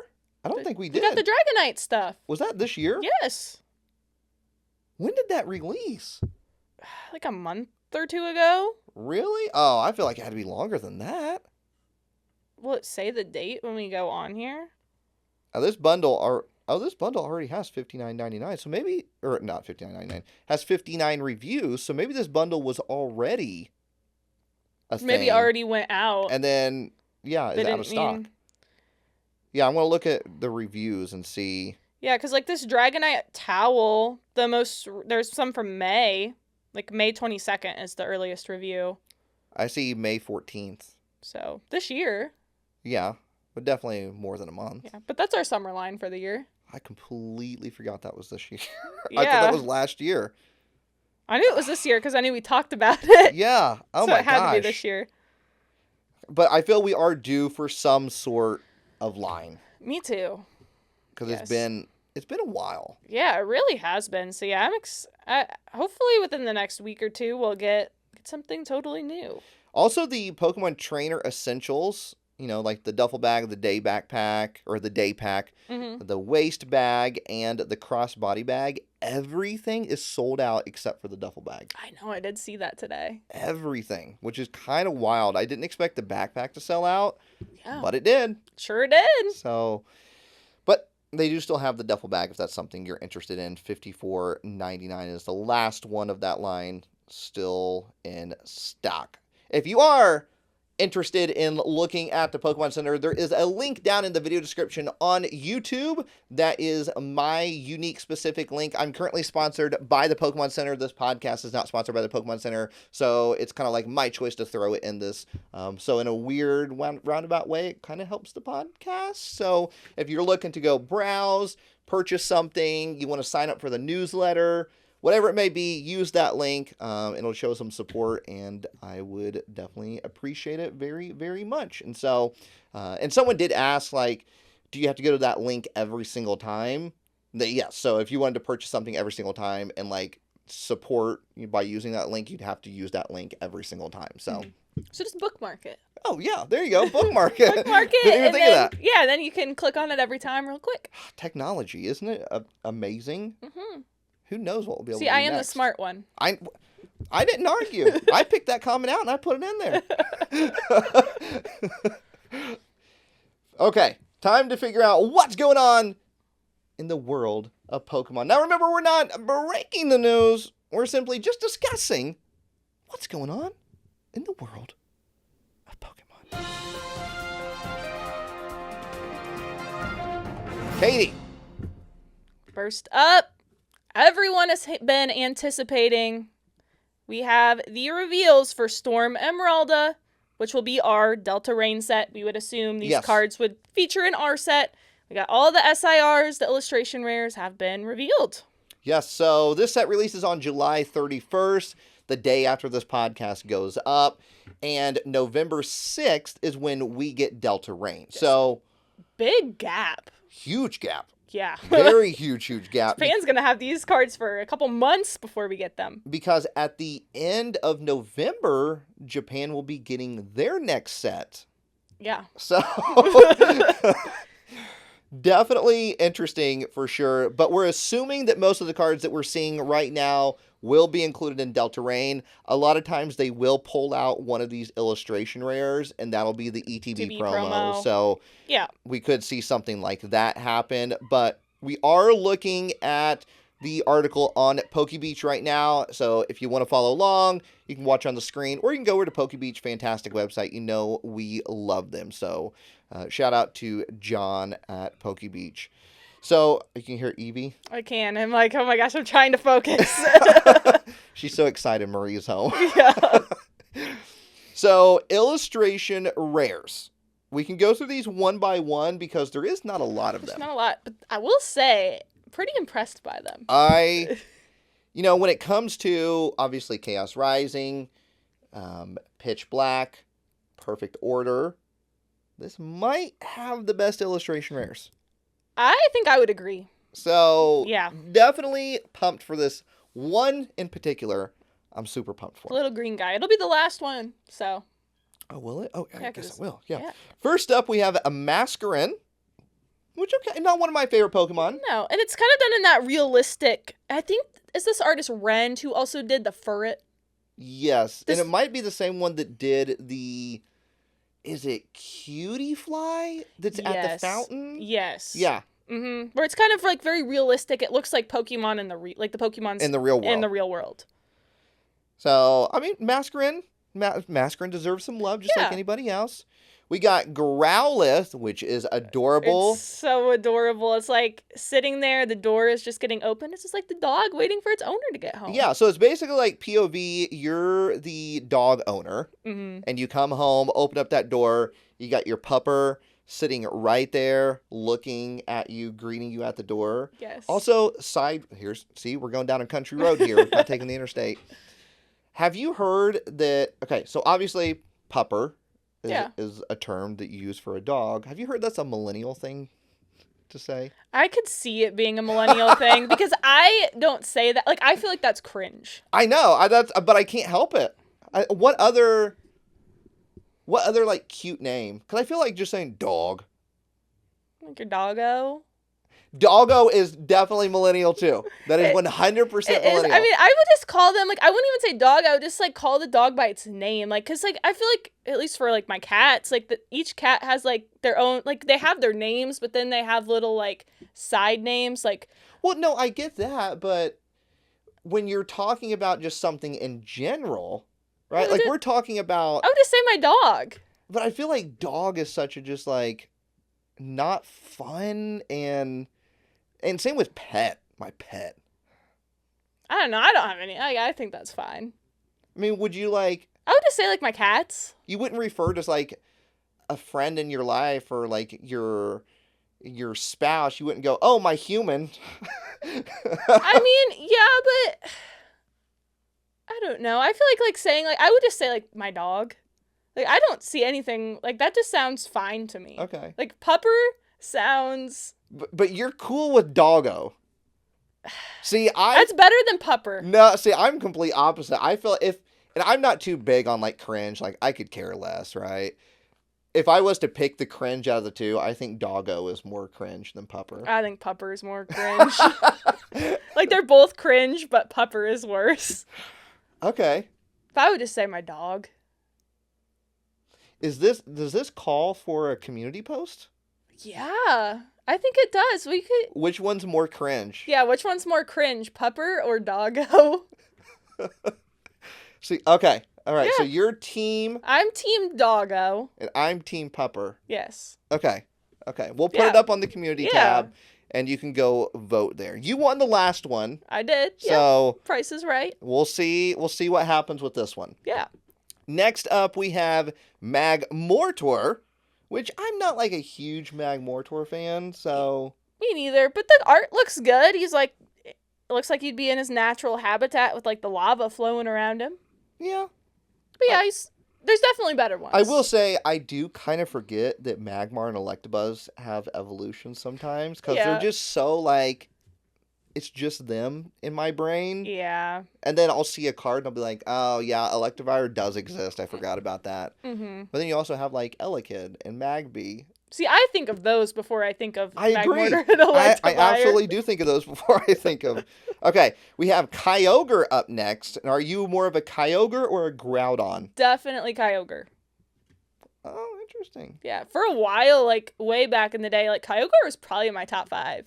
Definitely not anymore, Why? but I just liked him. Like, I thought he was a cool design. And I think it was also, like, around the time when we had, Primal Clash. Ancient Origins, Primal Clash with the Primal Kyogre, which Primal Kyogre is sick. Oh, they all look good. That's something we could visit in the Mega Evolution. Like, we could do the Primals.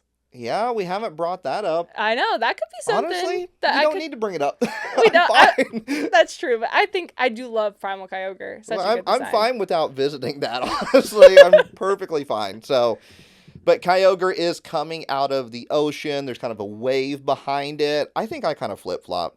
I feel like sometimes I like Kyogre more than I like Groudon. I feel like right now I'm in a Groudon phase. I've never been a huge Groudon I'm in my Groudon era, so. And Shiny Kyogre is just so much better than Shiny Groudon. Purple? The purple shinies are my favorite. The Groudon is green. He's a booger. I don't know. Okay. Here's Electivire. Yep. If we have Magmortar, we gotta have Electivire. Yeah, I guess you have to. Pincurchin? That's kind of a unique looking art. There's like several of them. It looks like they're underwater. I'm counting 1, 2, 3, 4, 5, 6 Pincurchin. Yeah. On this artwork, unless there's another one that hidden. We just can't see. You have little air bubbles coming up from the Pincurchin too. Enamorus. Yeah, it's not one of my favorite Pokemon. Yeah, I mean I like Enamorus. I'm not super hot on it, but this is the second illustration rare we've gotten of Enamorus? Yeah. I feel like we could have shown soon? I feel like we could have shown another Pokemon more love. Because we got this in the Scarlet and Violet era. Yeah, was it Searching Sparks that we got it in? That sounds right, yeah. Around that time. But yeah, we did get one. Next up, Groudon. I will say, I do think I like the artwork on this card better than that Kyogre. Yeah, it looks like it's in some sort of lava, volcano around. Yeah. But I like that at least we gave the pairs. At least we got both. Yeah, we got Kyogre, Groudon, we got Electivire, Magmortar, so it's kind of all there. We have Inkay. This one's so good. He looks so derpy. Like, it looks so good. I love it. I definitely feel like Inkay has kind of worked its way into maybe my top 100. I would say, like, kind of the same. Yeah, which I'd say, now top 100's a big deal. Yeah, it's top 10%. It really is. So that's a big deal to be in the top 100. I can't really tell what's going on with the background. No, it just looks kind of abstract. Maybe like bubbles. Is it getting ready to evolve? Maybe. Like, is he flipping? Dun, dun, dun. Yeah, I think it might be. Yeah, I like that card a lot. Azurill getting an illustration rare, bouncing around on its tail on some wooden post that looks like it's holding in some water. And this card's going to be playable. Oh, what does it do? I don't even think I know what it does. It's a free retreat or free attack. Okay, free retreat, and you attach an energy card to one of your Pokemon. So it's very nice, like beginning of the game. Yeah. Like, you know how a lot of people play Badoo now for item lock. Yeah. This is like, okay, it's some way to get some energy acceleration in that your first couple turns. Two energies attached. Yeah. 30 HP, so. Yeah, he's a baby Pokemon. Yeah, and definitely any basic really could knock this out. Well, yeah, but Badoo is very played, and that's 30 HP as well. So absolutely. I definitely see this card getting play. And the free retreat helps, right? Oh, yeah. You can bring it back your second turn if you really needed to. So we got Altaria up next. Some of this artwork is smaller, so it is kind of hard to see some of the details inside of it. But Altaria is soaring through the sky. It looks like it's almost feathers, but I know it's not. Yeah, I feel like Altaria also is a Pokemon that gets kind of a lot of love. Because it's had like a trainer gallery at least before, right? Oh, yeah. It's had an SIR. Yeah, SIR back in Paldea Evolved, maybe? Yeah, or I want like Paradox Rift, maybe? Yeah, around that time period early on. So Altaria getting an illustration rare. But the best card in the set. I mean, it's definitely up there for me, Best card in the set. Going to a Kecleon illustrated by none other than Tomokazu Kamiya. The king himself has returned to grace us with a Kecleon. And this is not the first time he's done Kecleon. No, it's not. So he's doing Kecleon. He did such a good job the first time. They decided to give him I feel like there's Pokemon that are just like scream Tomokazu Kamiya. That's one of them. Kecleon is one of them. Oh, for sure. It really does suit his art style. And it's such a colorful, vibrant card. It looks so good. Kecleon is upside down on a vine. Yeah. And it's literally, it looks like it's just holding onto the vine with one arm. Yes. And its tongue is out going to a flower, maybe? Yeah. Because it's obviously abstract, like, in Tomokazu style. You have all these, like, flowers in the background. So colorful, so vibrant. It reminds me Alice in Wonderland type of situation. It's like gives me similar vibes to the illustration where was it like Brute Bonnet that he did. Oh yeah. It like looks like it's not the same, but it just kind of gives similar vibes. Yes, no, I absolutely agree. I think Brute Bonnet's probably the best one to compare it to. So, hands down, best card in the set to me. I mean, it's probably number 2 for me. Number 2? Yeah. Okay, I'll ask you who number 1 is here. Yeah. After we go through all of them. Then going on to full arts, I feel like full arts aren't as exciting as they used to be. Because that used to be like the big hit, like Black-White era, like that is when the full arts were. But yeah, I feel like they've definitely lost their luster. They feel like the new like EXs, honestly, like just a double rare. But, I feel like I hardly ever pull full arts. I know, I feel like they are kind of hard to pull. So, we got Mega Golosiopod. Goliosopod. That's one way to say it. Goliosopod. Golisopod. We got that one. We got Rotom. Rotom. Rotim. However, tomato. His name should be Tim. Rotim. Rotim. Yeah. Wishy-washy. Yeah. Wishy-warshy. Wishy-warshy. Grandma's favorite Pokemon, Wishy-warshy. Yep. We got Raikou. However you want to say it. Technically pronounced Raikou. Yep. And you can argue with me, but I got it straight from Pokemon that it is Raikou. Raikou. I feel like nobody says that though. No, I've said Raikou pretty much my entire life. Same. Yeah. And Mega Golurk. Golurk or Goluk. However you want to say it. Golurk. Gosh. We got Mega Malamar or Malmar. We're just going to take that A right out of there. Yeah. Malamar. Mega Ray full art has not been revealed as of this recording. Nope. Talonflame or Talonflame. Do you remember Floam? Is that the stuff that you would squirt underwater? No. This was probably more like a Gen Z thing. I've heard this name before. They were like the infomercials, and it's like Floam. So they're like these little styrofoam beads and slime, basically. Oh, okay. I remember having some as a kid. And wouldn't they make like a crackling sound, like when you when you like push on it, and like you could like, I think the commercials like people would make like artworks with the Floam and. I remember that. Yeah. I'm thinking of Squand. Do you remember Squand? Nope. It was literally the sand that you would squirt underwater, and you could like mold it, but as soon as you brought it out like from underwater, it would just all collapse and it would be dry. Interesting. Yeah, I've never heard of that. I've heard of kinetic sand, but that I've heard of. Not that. We have Adventuring Lantern, obviously a trainer, going into Custom Vest. We got Pokemon Catcher and MC's Hype. How do you pronounce that name? Arun? Yeah, I would say Arun. Not revealed yet. And then we got Zinnia's. Nia?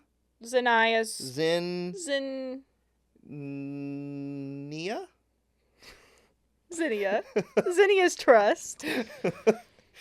We have Tate and Liza. Lisa? Just training. Or Tati and Liza. Oh my gosh.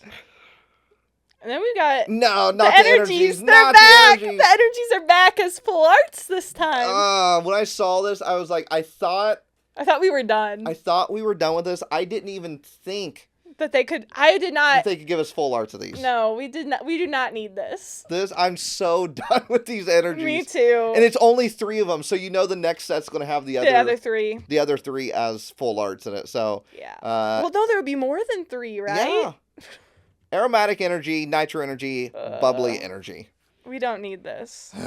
Maybe we'll just get these 3 as full arts. But what's our first Mega SIR here? We got Mega Golisopod EX looking very fierce. His claw or hand or whatever that is. It's very up there front and center. His dew claw. Yes. Kind of. But yeah, definitely a cool looking one for sure. It's kind of got your purples, reds, greens in the background. Yeah. And they drew a thumb on the artwork too. You see it, don't you? I do see that there. I'm not sure if that was drawn on or it's just somebody holding the card. Oh, okay. Because otherwise a lot of them have thumbs on them. Well, I thought that was the theme of the set. Is it not? What's the name of it again? Storm? Emeralda. Oh, okay. Yeah. I thought it was Storm Thumeralda. Oh, nope. You misread there. My apologies on that one. Next SIR, we have Raikou, which is a good one. This one looks so good. Entei Suicune who? No. The Raikou. It's all about the Raikou right here. It looks so good. It looks like it's jumping around some mountaintops. Yeah, and it almost looks like, it kind of looks like ancient in a way because of the color scheme. It's kind of like that sepia type color. And then there's the claw marks or lightning bolts. It looks really good. It looks like the lightning bolts are marking its path of which is kind of running. Mm-hmm. So that's definitely a good one. It's going to be a very desired one. I agree. Yeah. Next up, Mega Golurk. All right. He looks like he's just kind of walking, maybe crushed through a building or some ruins. Getting ready to walk down some steps. Yeah. He's kind of glowing. Now, I will say, I'm very upset that Mega Malamar did not get an SIR in Me the too. set. That one would have been... It's such a good Pokemon for an SIR. But you picked Golurk? Hey, the Golurk fans are really happy right now. Galiciopod. I mean, if you're going to get rid of one, get rid of Galiciopod, honestly. I agree. Yeah, get rid of the Galiciopod and give us Mega Malamar. We had a Galiciopod SIR already. Yeah, we did. Yeah, it has already gotten its time to shine. We've had one literally Scarlet and Violet you could say era. the same thing about Raikou, though. Okay, but have we? Yeah, Crown Zenith, right? Technically in all art. Still. Technically a trainer or Galarian Gallery. But we also, I guess Raging Bolt is a different Pokemon, but we did have that too. Yeah, definitely different Pokemon. So yeah. Galiciopod, yeah, get rid of that one. Give us a Mega Malamar. Yeah, I would agree. And I feel like I was expecting Mega Malamar too, just because I feel like they really hyped. They did a whole campaign. They did a whole thing about Mega Malamar, and then they don't give it an SIR unless they're holding out for a special set. Yeah. It could be coming in something down the line. Seems criminal, honestly. I would agree. Let's skip the big one. Yep. And then we'll come back to that. Go to the trainers. We got a Rune SIR. Yeah, and it's kind of a unique little art style. It doesn't exactly, but kind of reminds me of the Clive that we had. Say the same thing. But it's definitely fun and whimsical and very cartoonish. It's running through the forest, going over a little bridge. I would say Arun looks bigger than the environment itself as well. And then we have Zenaya. She got some trust. Yep. And that one is very kind of anime style. Yeah, no, it definitely looks like it could have come straight out of the anime. I like that one. Yeah, it does look good. Almost looks like, kind of in the background, almost looks like the bat symbol. It kind of does, really. There's also the gold Mega Ray has not been revealed as of this recording, so unfortunately can't comment on that one. But honestly, you can kind of assume what it's going to look like. Yeah. And then we have the Mega Rayquaza SIR. The big one. It's the big one. It's the one that's going to basically be the captain of the set. Yep. It's going to be that chase. It 100% will be the chase. Everybody loves Mega Rayquaza. It's probably, I think if you asked a lot of people, Mega Rayquaza might be their favorite Mega. I would agree. Hands down. I know a lot of people say Mega Charizard too, but I think listen, Mega Rayquaza is probably my second favorite Mega. So I'm right there with you. I get it. Mega Kangaskhan has my heart, but Mega Rayquaza is so good. That's a good one, especially the shiny. I was going to say, then you add the shiny on top of it. Yeah, it's so forget good. about it. So Mega Rayquaza, it looks like there's a sunburst behind Mega Rayquaza. I think that is a very good way to put it. Like, there's this big light glowing right behind him. Almost gives off the same vibe, and I did not check to see if this is the same artist as the Mega Gengar, but the artwork looks similar. I don't believe it is. Okay. I think it's... Do you remember the Pikachu illustration contest winner from 2024? 2025? He's like sitting there on like the block and like the sun's coming down on his face. Yes, that would have been 2020 because I remember seeing it in the gallery at Worlds in Honolulu. So that would have been 2024. It hadn't come out yet. Like released as a card. Yet. So it would have been 2024, I believe. Yeah. Same artist, and this is only his second ever card besides the contest winner. So this is like the first set that they like this is the card they gave him. Jeez. Can you imagine how that conversation went? So it's like, all right, we know you're new to the Pokemon TCG. Yep. You've done Pikachu, and your second job is going to be the chase of the set. Yeah, Mega Rayquaza at that. Yeah, here, if you scroll down, it actually... Oh, I didn't even see that. Says it in the article. Oh, yeah. Kazuki. Yeah, you know me. The winner of the 2024... Pokemon TCG illustration contest. Oh, wow. So that's his first card, aside from the contest. I can see the style now. When you put the Pikachu right beside it, you can see... Yes. Definitely can see the same type style. That's a good Pikachu, too. It is such a good Pikachu. Man, okay, that's... It's definitely going to be a desired card for sure. However, the Kecleon... Still my favorite from the set. Mm-hmm. I'm still going to go with that as number one as my most favorite. If I had to pick number two, I mean, the Rayquaza is good. It's going to be a tie between Rayquaza and Raikou. Yeah. As my second pick. But, so, you said Kecleon's not your first, but your second. It is my second. So, your first is going to be the Raikou. No? That's number 3. That's number 3. I mean, I did hear you talking about Inkay earlier. Is it Inkay? It is the Inkay. Really? Yeah, I don't know. There's something about that card. It just really does it for me. Okay. It's good. I really probably top 5 like for that's me. Definitely going to be my chase for the set. You think you can get it at pre-release? I feel like the odds might be kind of good because it's probably going to... I mean, there might be more stuff revealed. Like, there might be more stuff in our set, especially with that long of a gap. Before we get it, but as of right now, I feel like it's possible. Have you ever pulled your chase at pre-release? I don't honestly know. I don't think I have. I really like looking back at it now. I don't think so. Okay. I feel like I've pulled good stuff at pre-release. I guess.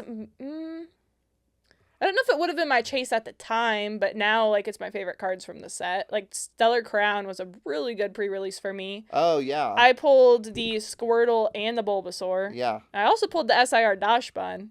That was an insane pre-release for you. It was a really good pre-release for me. And now the Squirtle and the Bulbasaur are my favorite cards from the set. But at the time, I was probably like, I want the Pikachu. Wait, from Stellar Crown? Oh, no. Yeah. Yeah, it would have been... Yeah. Yeah, so... No, it's probably the Hydrapple. The Hydrapple was my chase. Yeah. Yeah. Okay. Yep. Well, Storm Emeralda out July 31st. That will be part of... We're assuming most of the set will be part of Delta Rain that releases on November 6th, which means pre-releases would start 2 weeks prior to that. So October. So like around Halloween time, right? Let's see here. Pull up that good old calendar. So November 6th. So pre-releases would start on... We'd have pre-releases on the 24th of October. And... Well, 24th through. Yeah. Yeah. So that means when we do pre-releases, we're going to do a pre-release on Halloween. Yeah. Didn't Halloween fall? That was a Friday. It was a midnight pre-release. Yeah, it was. Mm-hmm. Oh, okay. Okay, I was ready to say, I feel like we just did a pre-release on Halloween. Yeah. It's because it was Friday and it was technically not Halloween, but it was the midnight pre-release. Okay, that makes a lot more sense now. Okay. Yep. Going into the next bit of news, the illustration figures. Yeah, and this is the third wave of these we've seen, correct? Out of China? I think it's fourth, maybe? Is it fourth? I thought it was just third, because we had the 151. 151. And then, like, the water line, right? Was that it? I think so. For some reason, I thought there was another one. I'm looking here on PokeBeach because for some reason I thought there was another one, but maybe there wasn't. Okay. All right. We'll say there was definitely not another one then because I'm not finding it anywhere. So yes, Eevee and Friends. Yeah. All based off of Terrestrial Festival, Prismatic Evolutions, obviously. Mm-hmm. And we are seeing the artworks of basically kind of the base rarity, right? Of just a holo rare. Just like the holo rare. I will say, like, it looks like the Leafeon, I know for sure, was one of our promos and those, like, 3-pack blisters. But most of the other ones look like they're just, like, the holo rare, just the regular Eevee from our set. And so if you don't know what these are, basically they're a little figure statue.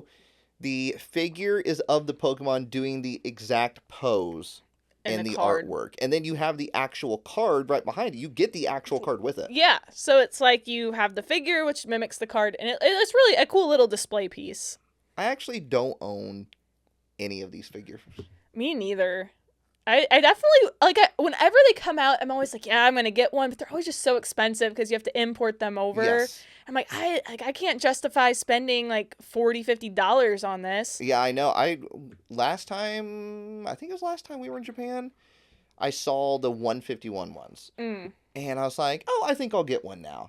And then I did the conversion, and it was like $45. And I was like, nah, I think I'm good, actually. Yeah, it's just a lot for that. Because on here, according to PokeBeach, like, each box will cost 99 Yuan, which is about $15. Yeah, and then obviously you mark it up. Yeah, so. And like $15, I'd pay that. Honestly, I'd probably pay $25, like, having to ship it over, but much more than that. I could even do 30. Yeah, but 30's pushing it, but I feel like I could do 30. 50's definitely way too much. Way too much for what it is. I mean, mass-produced stuff. But there is always a secret figure. Mm-hmm. A chase figure. Yep. And it was our promo for the ETB. For the ETB and Prismatic Evolutions. And that is going to be your chase figure. And this one, the little Eevee laying on his back, doing some snoozies. Yeah, that one's cute. I will say it looks kind of odd, though, because you would think it'd be like laying flat, but they have to put it vertical for the display. But it's very cute. And yeah, you basically can't even see the card behind it. No, it completely like covers the card because of the blanket. But the neat thing about this is that you do kind of like, it is laying on a blanket. You have a little Pikachu plush, a little Voltorb plush, a little tug-of-war thing, a picture of Eevee, like a little Polaroid picture of Eevee on there. So it is more than just the Pokemon. Like the figure, like it includes like everything from the artwork on that blanket. So it's very, very detailed figure for sure. And it looks like too, I guess in previous editions, because there's always like the Secret Chase, which is an illustration rare. It was Machamp in 151 and then the Wailord in the most recent. And it used to be included at a 1 in 143 chance of getting that secret figure. But now it's more common at 1 in 80. Which is still difficult to get, but at least they made those odds a little bit easier. So we probably won't get those either. Nope. But yeah, if you are interested in that, you will obviously have to import those. Mm-hmm. Next up, Pokemon XP is around the corner, August 28th through 30th in San Francisco. Katie, are you going to be there? I am going to be there, Nate. Well, tell me about it. Yes, So, Pokemon gifted me a badge, so there's full transparency on that as a notable trainer. So I will be there. I'm so excited for my first Worlds. Dreams coming true. It really, yeah. Like, I've wanted to go to the World Championships for, like, as long as I can remember them doing them. So, yeah, it really is. It's like a dream come true. I'm so excited. I'm excited that you get to go, and I'm excited that we get to all kind of like enjoy this together. Yeah, and I'm happy, and it's a place I've never been before too. So I'm like getting to experience San Francisco for the first time while I take in Worlds. So excited. Potentially see the Full House. Yeah, I mean, we have to do that as long as it's not like too far out of the way. Yeah, and part of me thinks it is. And I feel like also it probably is. Like, it's not going to be a simple little Uber ride. No, I definitely won't. It's probably like an hour out of the way. Yeah, and you know, schedules are so tight with Worlds, like trying to do everything. Like, it's really hard to fit something like that in. So, who knows? Maybe it's walkable. I don't know. But I feel like it's not going to be. No. Also, I will be at Worlds as a Pokemon partner. Full transparency, obviously, Pokemon did take care of my badge, but they are also taking care of my hotel and my flight to the event. I will be doing a meet and greet at the event on Friday of the event and on Sunday. On Friday, I'll just be me. Marie will be there as well, but it'll just be me. And then on Sunday, it's a duel with me and Super Duper Danny. So come out and see us. It is all done through the interest list on Pokemon XP. So all the panels and workshops and everything on there. Some of those you do have to sign up for, like a lottery system. And then once that period ends, the lottery system period ends, then they will start basically drawing names, and they will let you know via email if you got in or not. So for our meet and greet, unfortunately, you would not be able to just walk up. Yeah. But you can sign up for the interest list. And there, if you see me out and about, please stop me. You know, if you don't make it into the meet and greet line, no big deal. You can stop me, and I'd be more than happy to sign stuff, take pictures, pack battles, whatever. But would love it if you came to the meet and greet as well. So, and I will have exclusive sleeves that I'll be handing out all weekend long. Very, very limited number of them. Can I get one of those limited sleeves? I don't know. Maybe. Okay. We'll see what we can do. Might have one for you. Okay. I mean, I didn't get one last year. For last year you guys did the sleeves. I also wasn't at Worlds, but I think I have some extra that I can part with. All right. So. Okay. But yes, and I think if you go to the Pokemon XP website, I have it pulled up right now. I think experience, or is it activities? I think it's activities. You go to activities, and then here it is. Pre-reg and interest list. Pokemon XP website that we're on right now. You go all the way down to daily schedule. Click on learn more. That's going to bring up the entire schedule for Friday, Saturday, and Sunday. And you can even got like little filters off to the side over here. So you can go to like experience type, and you go to meet and greet, and then you can go down and boom, there it is. RealBreakingNate meet and greet. And then you hit here on it. So there's here, right here. You hit here, and then you have to sign in. You can see here's the activity interest list. To your account, your email. All that stuff, and then you can start going through and adding to your interest list. So that's how you get to it for all stuff that requires an interest list. And it does look like it says the interest list will be open until 10 a.m. Pacific Standard Time on Monday, August 3rd. So you got a few more days. Attendees will be notified via email if they have or have not been randomly selected on or before 11:59 p.m. Pacific Standard Time on Friday, August 14th. So there you go. So you have a few more days for that. All right. Now, we were talking about the plush. Yes, the new plush. There are 4 exclusive plush that have been revealed. We had already seen the 2 Pikachus. The kind of the astronaut-looking Pikachu, and then kind of like the world champion Pikachu. But there's also a Charizard and a Kirlia. Oh, look at this Charizard. The Charizard with the jetpack and the little goggles. Look at how adorable he is. Oh, look at that dude. Oh, that's such a good one. And I will say, I did, like, based on the artwork they shared, I did have a strong suspicion that this was going to be one of the plush. Charizard was kind of like front and center. Yes, and he was one of the ones that had a little outfit going on. Yeah. I will say Charizard is one of the ones that, like, also doesn't have a whole lot going on. Like, it is, if you look at it from a certain angle, it is almost just like a regular Charizard looks like plush. a Charizard plush. But it does have the goggles. It has the jetpack, obviously. Yeah, like, you turn him around, he's got a lot going on. Yeah. And then... And we've got an adorable little Curlia. Got the little hat on. What type of hat would you say that is? That is like a bougie. Like a bougie hat? It's a big, like, wide brim. Wide brim. It looks like she's got like little... luxurious. Are those like feathers or is that a butterfly? That is a... I think it's a Butterfree. A Butterfree? Yeah. Okay. And then she's got the little suitcase with... Is that another Butterfree or like a Vivillon? It could be. A butterfly-ish looking thing. Ready to go and travel. So this, obviously, the Curlia goes with the King Pikachu.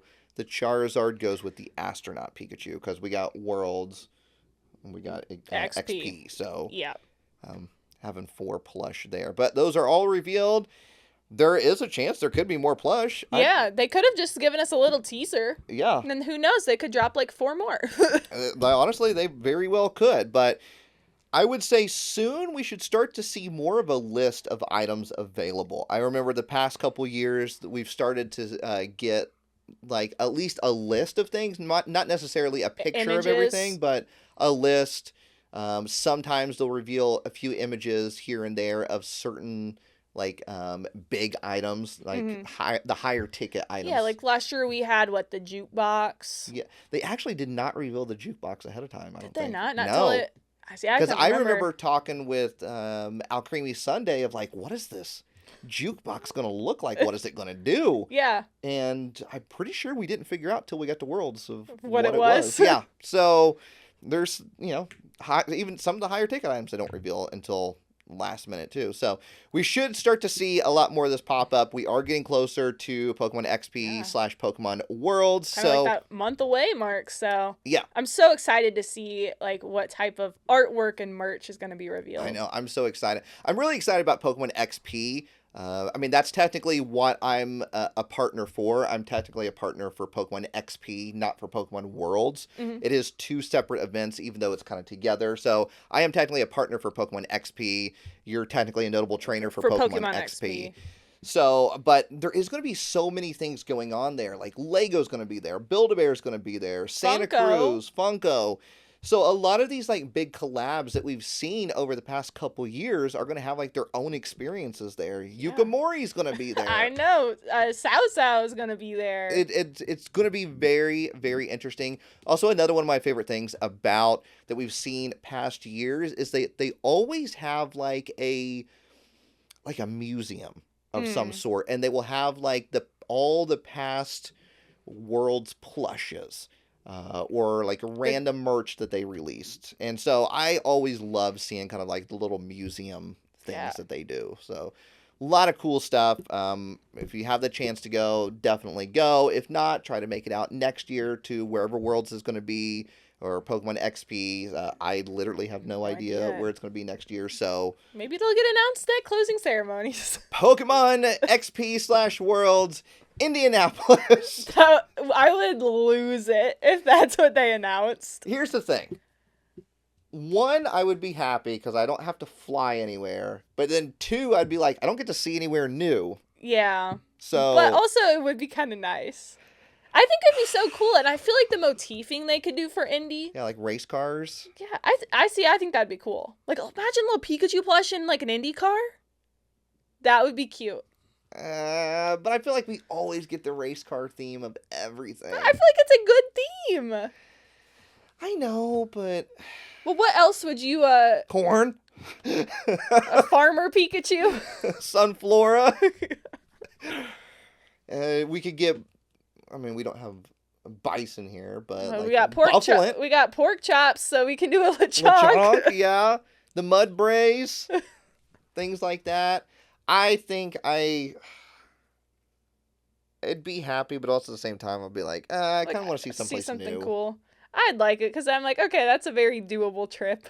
Yeah, I mean, even like it's like been in California so much too that that could start to like lose some of its luster for people as well. Yeah, I'd be very interested to see where it's going to be next year. I mean, where would be a fun place? Yeah, just someplace new. Yeah, just somewhere it's never been before. Yeah. I think it'd be so... Have they ever done a Worlds in, like, Australia? They've not. I feel like that would be rough because it's, like, hard for a lot of people to get to. But I feel like it'd be cool for the Australia base because they always have to travel to events. Yes. So I would love to go there. I would definitely try to go to that. I think if I remember... Because I've never been to Australia. But I think if I remember Ando, Unlisted Leaf, saying that, like, it's a little bit chillier in August. Yeah, because it's below the equator, their seasons are, like, flipped. Yeah. So, like, December is, like, summer there. Okay, so I'm going to go in here right now. Just search, like, Sydney, Australia. And see. Sydney... I guess we could go to, like, northern Australia, because that'd be warmer to go to, like, Darwin. High today in Sydney is 63. That's nice weather for me. It's still nice, right? But honestly, it's definitely chillier. Well, it's definitely chillier, but honestly, that's like an ideal... What's the low? Low is 50 or 49. Honestly, that's not bad. Like, that's like good sweatshirt. I'd be turning on the heater, though. Well, yeah, but honestly, that's not terrible. But in August, it could be even chillier. Oh, yeah, definitely. What about if you go, like, further north? So search, like, Darwin. Okay. Like, go to, like, the northern part of Australia. See if that's any different. That is... Okay. That's a high of 83. Okay, so maybe they could do it, like, in northern Australia. If they want if it needs to be warmer weather. So what's the big cities in Australia, then? So you got Sydney. You got Sydney, like, Melbourne. Yeah. I think Darwin is pretty big. Sydney, Melbourne, Brisbane. Oh, yeah, I've heard of that. Is that one north? I don't know if that's north or not. Like, I need to pull up Eastern a map. hub. Okay, but is it north, south, central? I know we wouldn't want to go to Tasmania, because that's south. There's Perth. I've heard of Perth before. Yeah. Okay. So There's plenty of places. Yeah. I feel like we could do it there. I would love to try. Like, Australia is definitely in my list of places to visit. So it is mine too. I would love, like, I would love to see a Worlds there. I think I looked up a flight one time to to Australia, and it was like 27 hours total flight time, or like total travel time. Travel time with all the layovers and stuff. Yeah, I was like, oh my gosh, I don't know how I would recover from like, you know. When we fly to Japan, we go Indianapolis, Detroit, Tokyo. Mm-hmm. That total time is like 17 hours, right? And so that is hard to acclimate. Mm-hmm. 27 hours is like, that's an insane amount of time. It's over a day of travel. Like, you would almost need to get there like a week early just to acclimate to the time zone. And then do something. Yeah. Okay. I'd still like to see it. So where would you pick? Where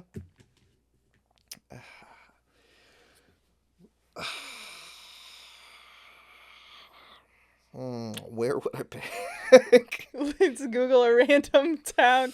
You're going to take us to a small city. I'm going to have to go with Boise, Idaho. Oh my gosh. What would the theming be? Potatoes? I don't hear.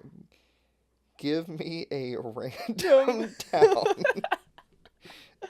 We are going to... Imagine if you say this random town and that's actually where it is. I want a town. It keeps giving me cities. Yeah, like, I want a small town here. Yes, give me... It's not going to. She keeps giving me towns. I want a town. Okay, we'll play its game then, I guess. Durham, North Carolina. I feel like that's kind of a bigger... I've heard of that before. Well, yeah, I'm just what I'm saying. It won't give me a town. It won't give me a city. So. Okay. Because isn't that, like, kind of close to, like, Raleigh? I feel like it's kind of close. I've never been to anything. No, wait, no. I have been to North Carolina. I don't even know. I don't think I've been to North Carolina. Yeah, I don't think I have. What about Duluth, Minnesota? I've been there. Okay. Yeah, I've been there. Shout out Duluth. Yeah. Next bit of news, which is the final bit of news. Mm-hmm. Something that is now happening, or will be happening, I guess I should say, in Japan. The Pokemon card store locations, which are going to be the smaller locations. This is not Pokemon Center. No. This is smaller ones. There's a Pokemon card store at the Sunshine Mall, or Sunshine City in Tokyo. This is where the Mega Tokyo Pokemon Center is.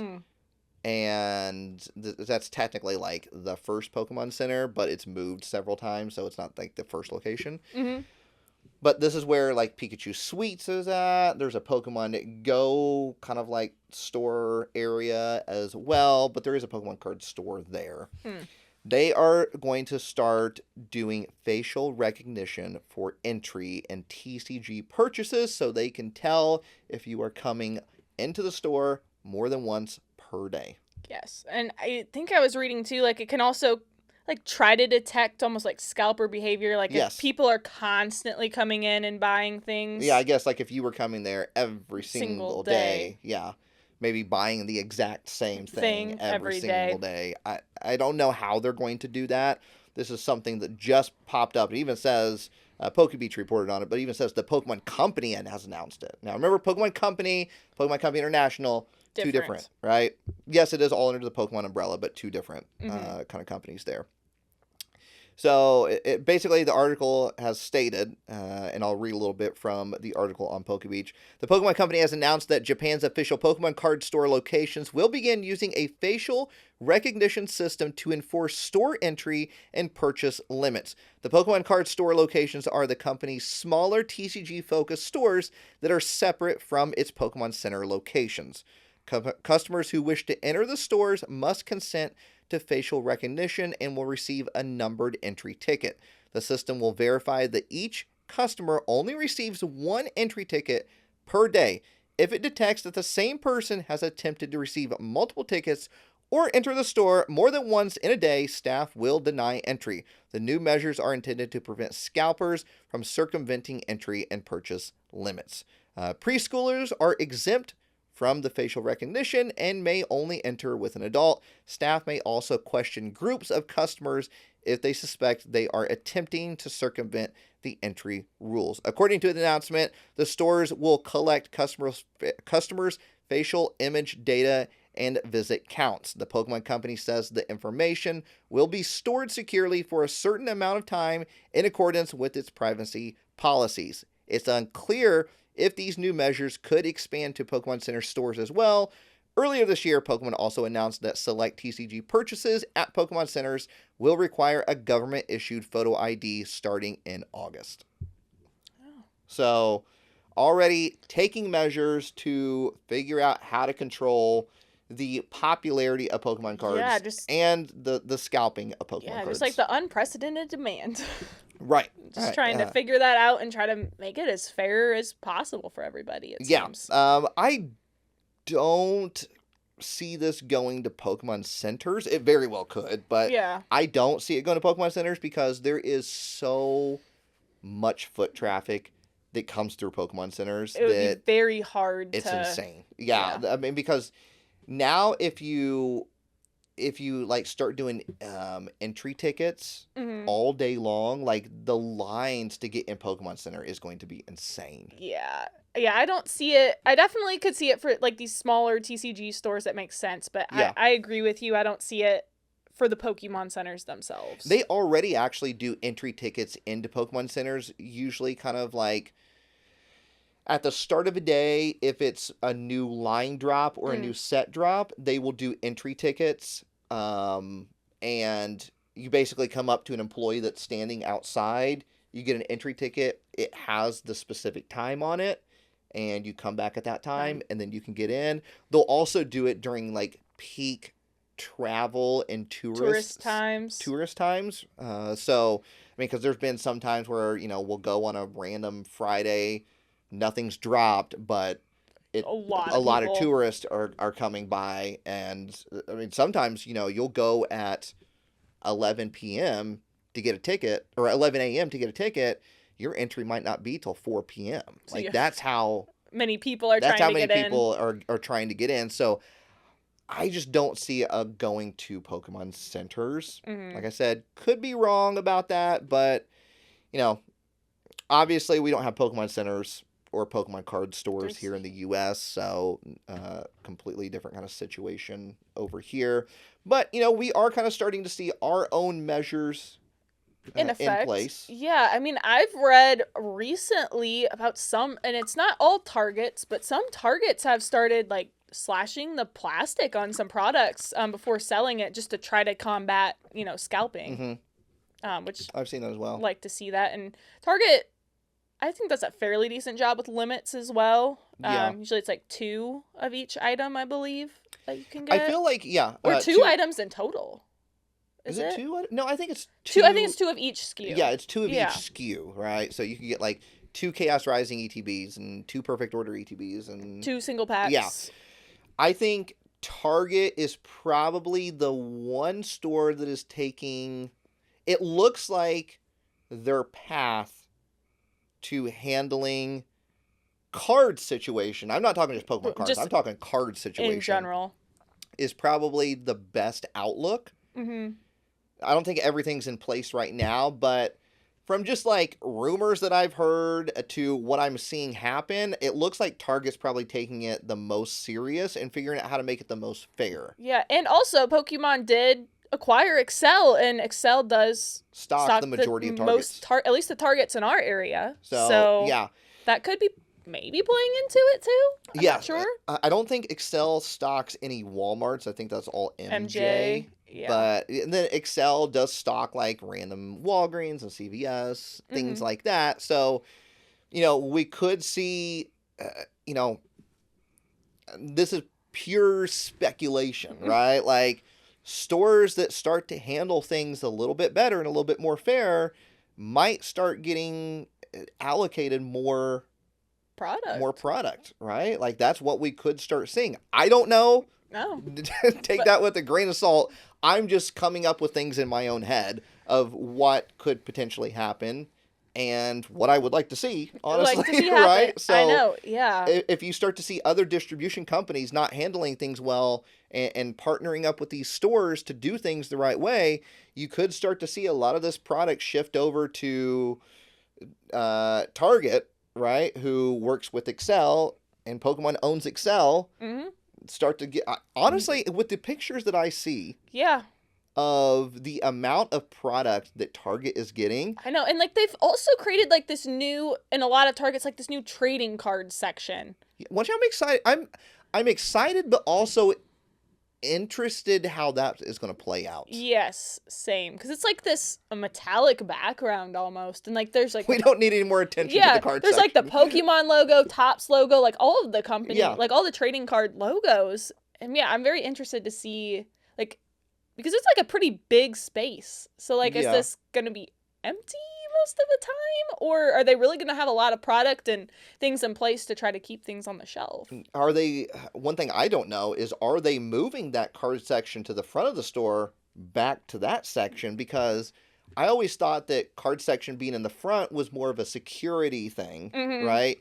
But moving it to the back feels kind of like more Wild West. Yeah, like it's back in the corner. Anything can happen back there. But there could be something going on that we just don't know about that could be more of a enhanced security feature for it being back there.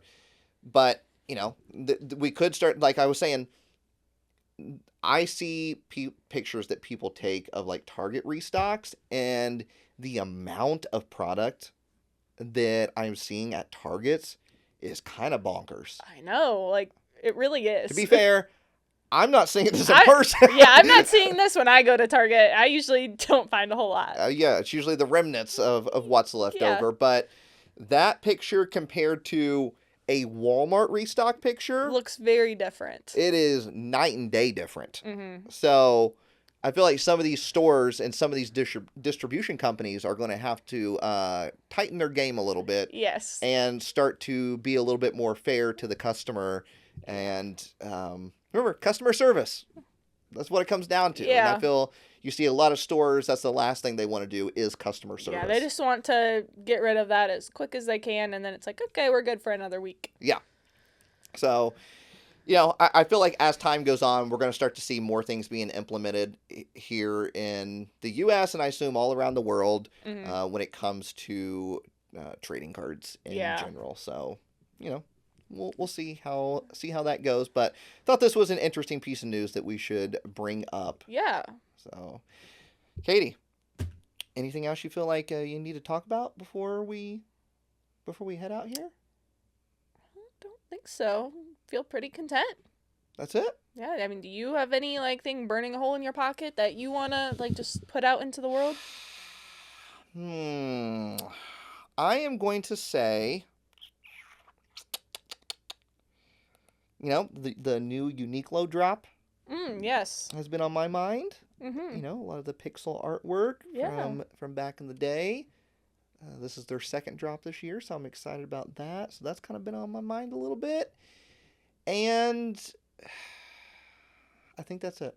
Yeah, I will say that I might have fallen down another rabbit hole because this weekend I did find some Pokemon VHS tapes. Oh, yeah. Wait. Yeah, you got to talk about that. Yeah, I know. I don't know why that just That's a big deal. Put that in my mind. Yeah, I was at Half Price Books and I found all of these old vintage Pokemon VHS tapes. Did somebody just bring their collection? They must have. They had 4 of them. There was the Mewtwo, the 2000 movie. Yeah. New Mewtwo, that movie. In the clamshell. Yeah, in the clamshell. Yeah. And then there was 3. There was one, it's called Totally Togepi. There's a Jigglypuff one where she's singing on the front with bubbles around it. And then there was the Poke Corral. I just love the artwork on them. I'm it just looks so... Oh, yeah, they're so good. I think I have some sitting back there as well. I remember back, a couple years ago, you used to be able to find the Pokemon movies at Goodwill all the time. Yeah. Literally all the time. And as just a running bit, and I wasn't even filming this. Anytime I would see it, I would just grab it because it was 99 cents. Yeah, you're sure. So I literally, in the closet over there, I have a stack of Pokemon movies. Pokemon VHS movies, all the same in the clamshell, because I just thought it would be funny to make a wall of them. But then people caught on to Goodwill always having that stuff, and then that kind of ruined that idea. But you got them for what? Really cheap price? They were pretty cheap. I think the most expensive one was $6 or $7. They were not crazy. I think one was only $4.49, $4.99. They were not priced up, and they're in great condition. I was going to say, yeah, those were in good condition. Yeah, they're in great condition. So I was super happy when I saw that. I was very pumped. And Cass had a couple, from her childhood, a couple of VHS tapes. So it's kind of cool to. Now, was Cass on board with getting these, or was she where are we going to put those? Oh, no, she was on board with it. Okay. I think because we have the other 2 at home that were hers, it felt completing a collection. They kind of go together. So now I guess whenever I find any of those, I'll just have to pick it up. As long as it's at a reasonable price. I'm not going to overpay for that. But have you seen the VHS of the Japanese? Yeah. The Japanese ones? They're so good. The English ones are good. The Japanese ones are amazing. Go on eBay and look up Japanese or Pokemon Japanese VHS, and they're kind of bonkers. The artwork, how cool they are. So they're so good. You have that Gyarados one up there. It's so good. I have an Eeveelution one too, and I literally paid, I think. It looks like it says 300 yen. It's less than $3. But I found them in a Mandarake in, I think, Kyoto. And there was more than just what I found. But I was man, it was at the start of the trip. And I'm am I going to be lugging around VHSs this entire trip? So I think I bought 2 or 3 of them. But hindsight, thinking about it, probably should have just gotten all of them. I wish I would have gotten all of them because I think there's one other time I've seen one VHS. So should have got it when you had the chance. Should have got it when I had the chance, but unfortunately I didn't. But yeah, that was a good purchase. Yeah, I was so thrilled to find that. And I think somebody said in the comments last week about you posting that. Yeah, I did post that. So yeah, it's on my Instagram. A little plug to my Instagram, PokeSisterKatie. Go check it out. So are you collecting VHSs now? I guess so, yeah. It's another thing to add to my collection. You know that they have VHSs of the Johto episodes. Do they? Yeah. I did not know that. And they look different. They're in a... Boom, right here. You see? You might have never noticed them. No. I thought they were books. You see? They're they're gold. They're gold. Okay. And they're almost in like a plastic clamshell. Yeah. As well. But I found those at Goodwill. Nice. Too, so. Yeah, you never know. We wouldn't even go in there looking for Pokemon, and I just stumbled upon them. That's how life works. Yeah. You don't find Pokemon. It finds you. Pokemon finds you. So, that is it for today. We'll see you all next week. The podcast is over. And that's the bottom line, because Stone Cold said so.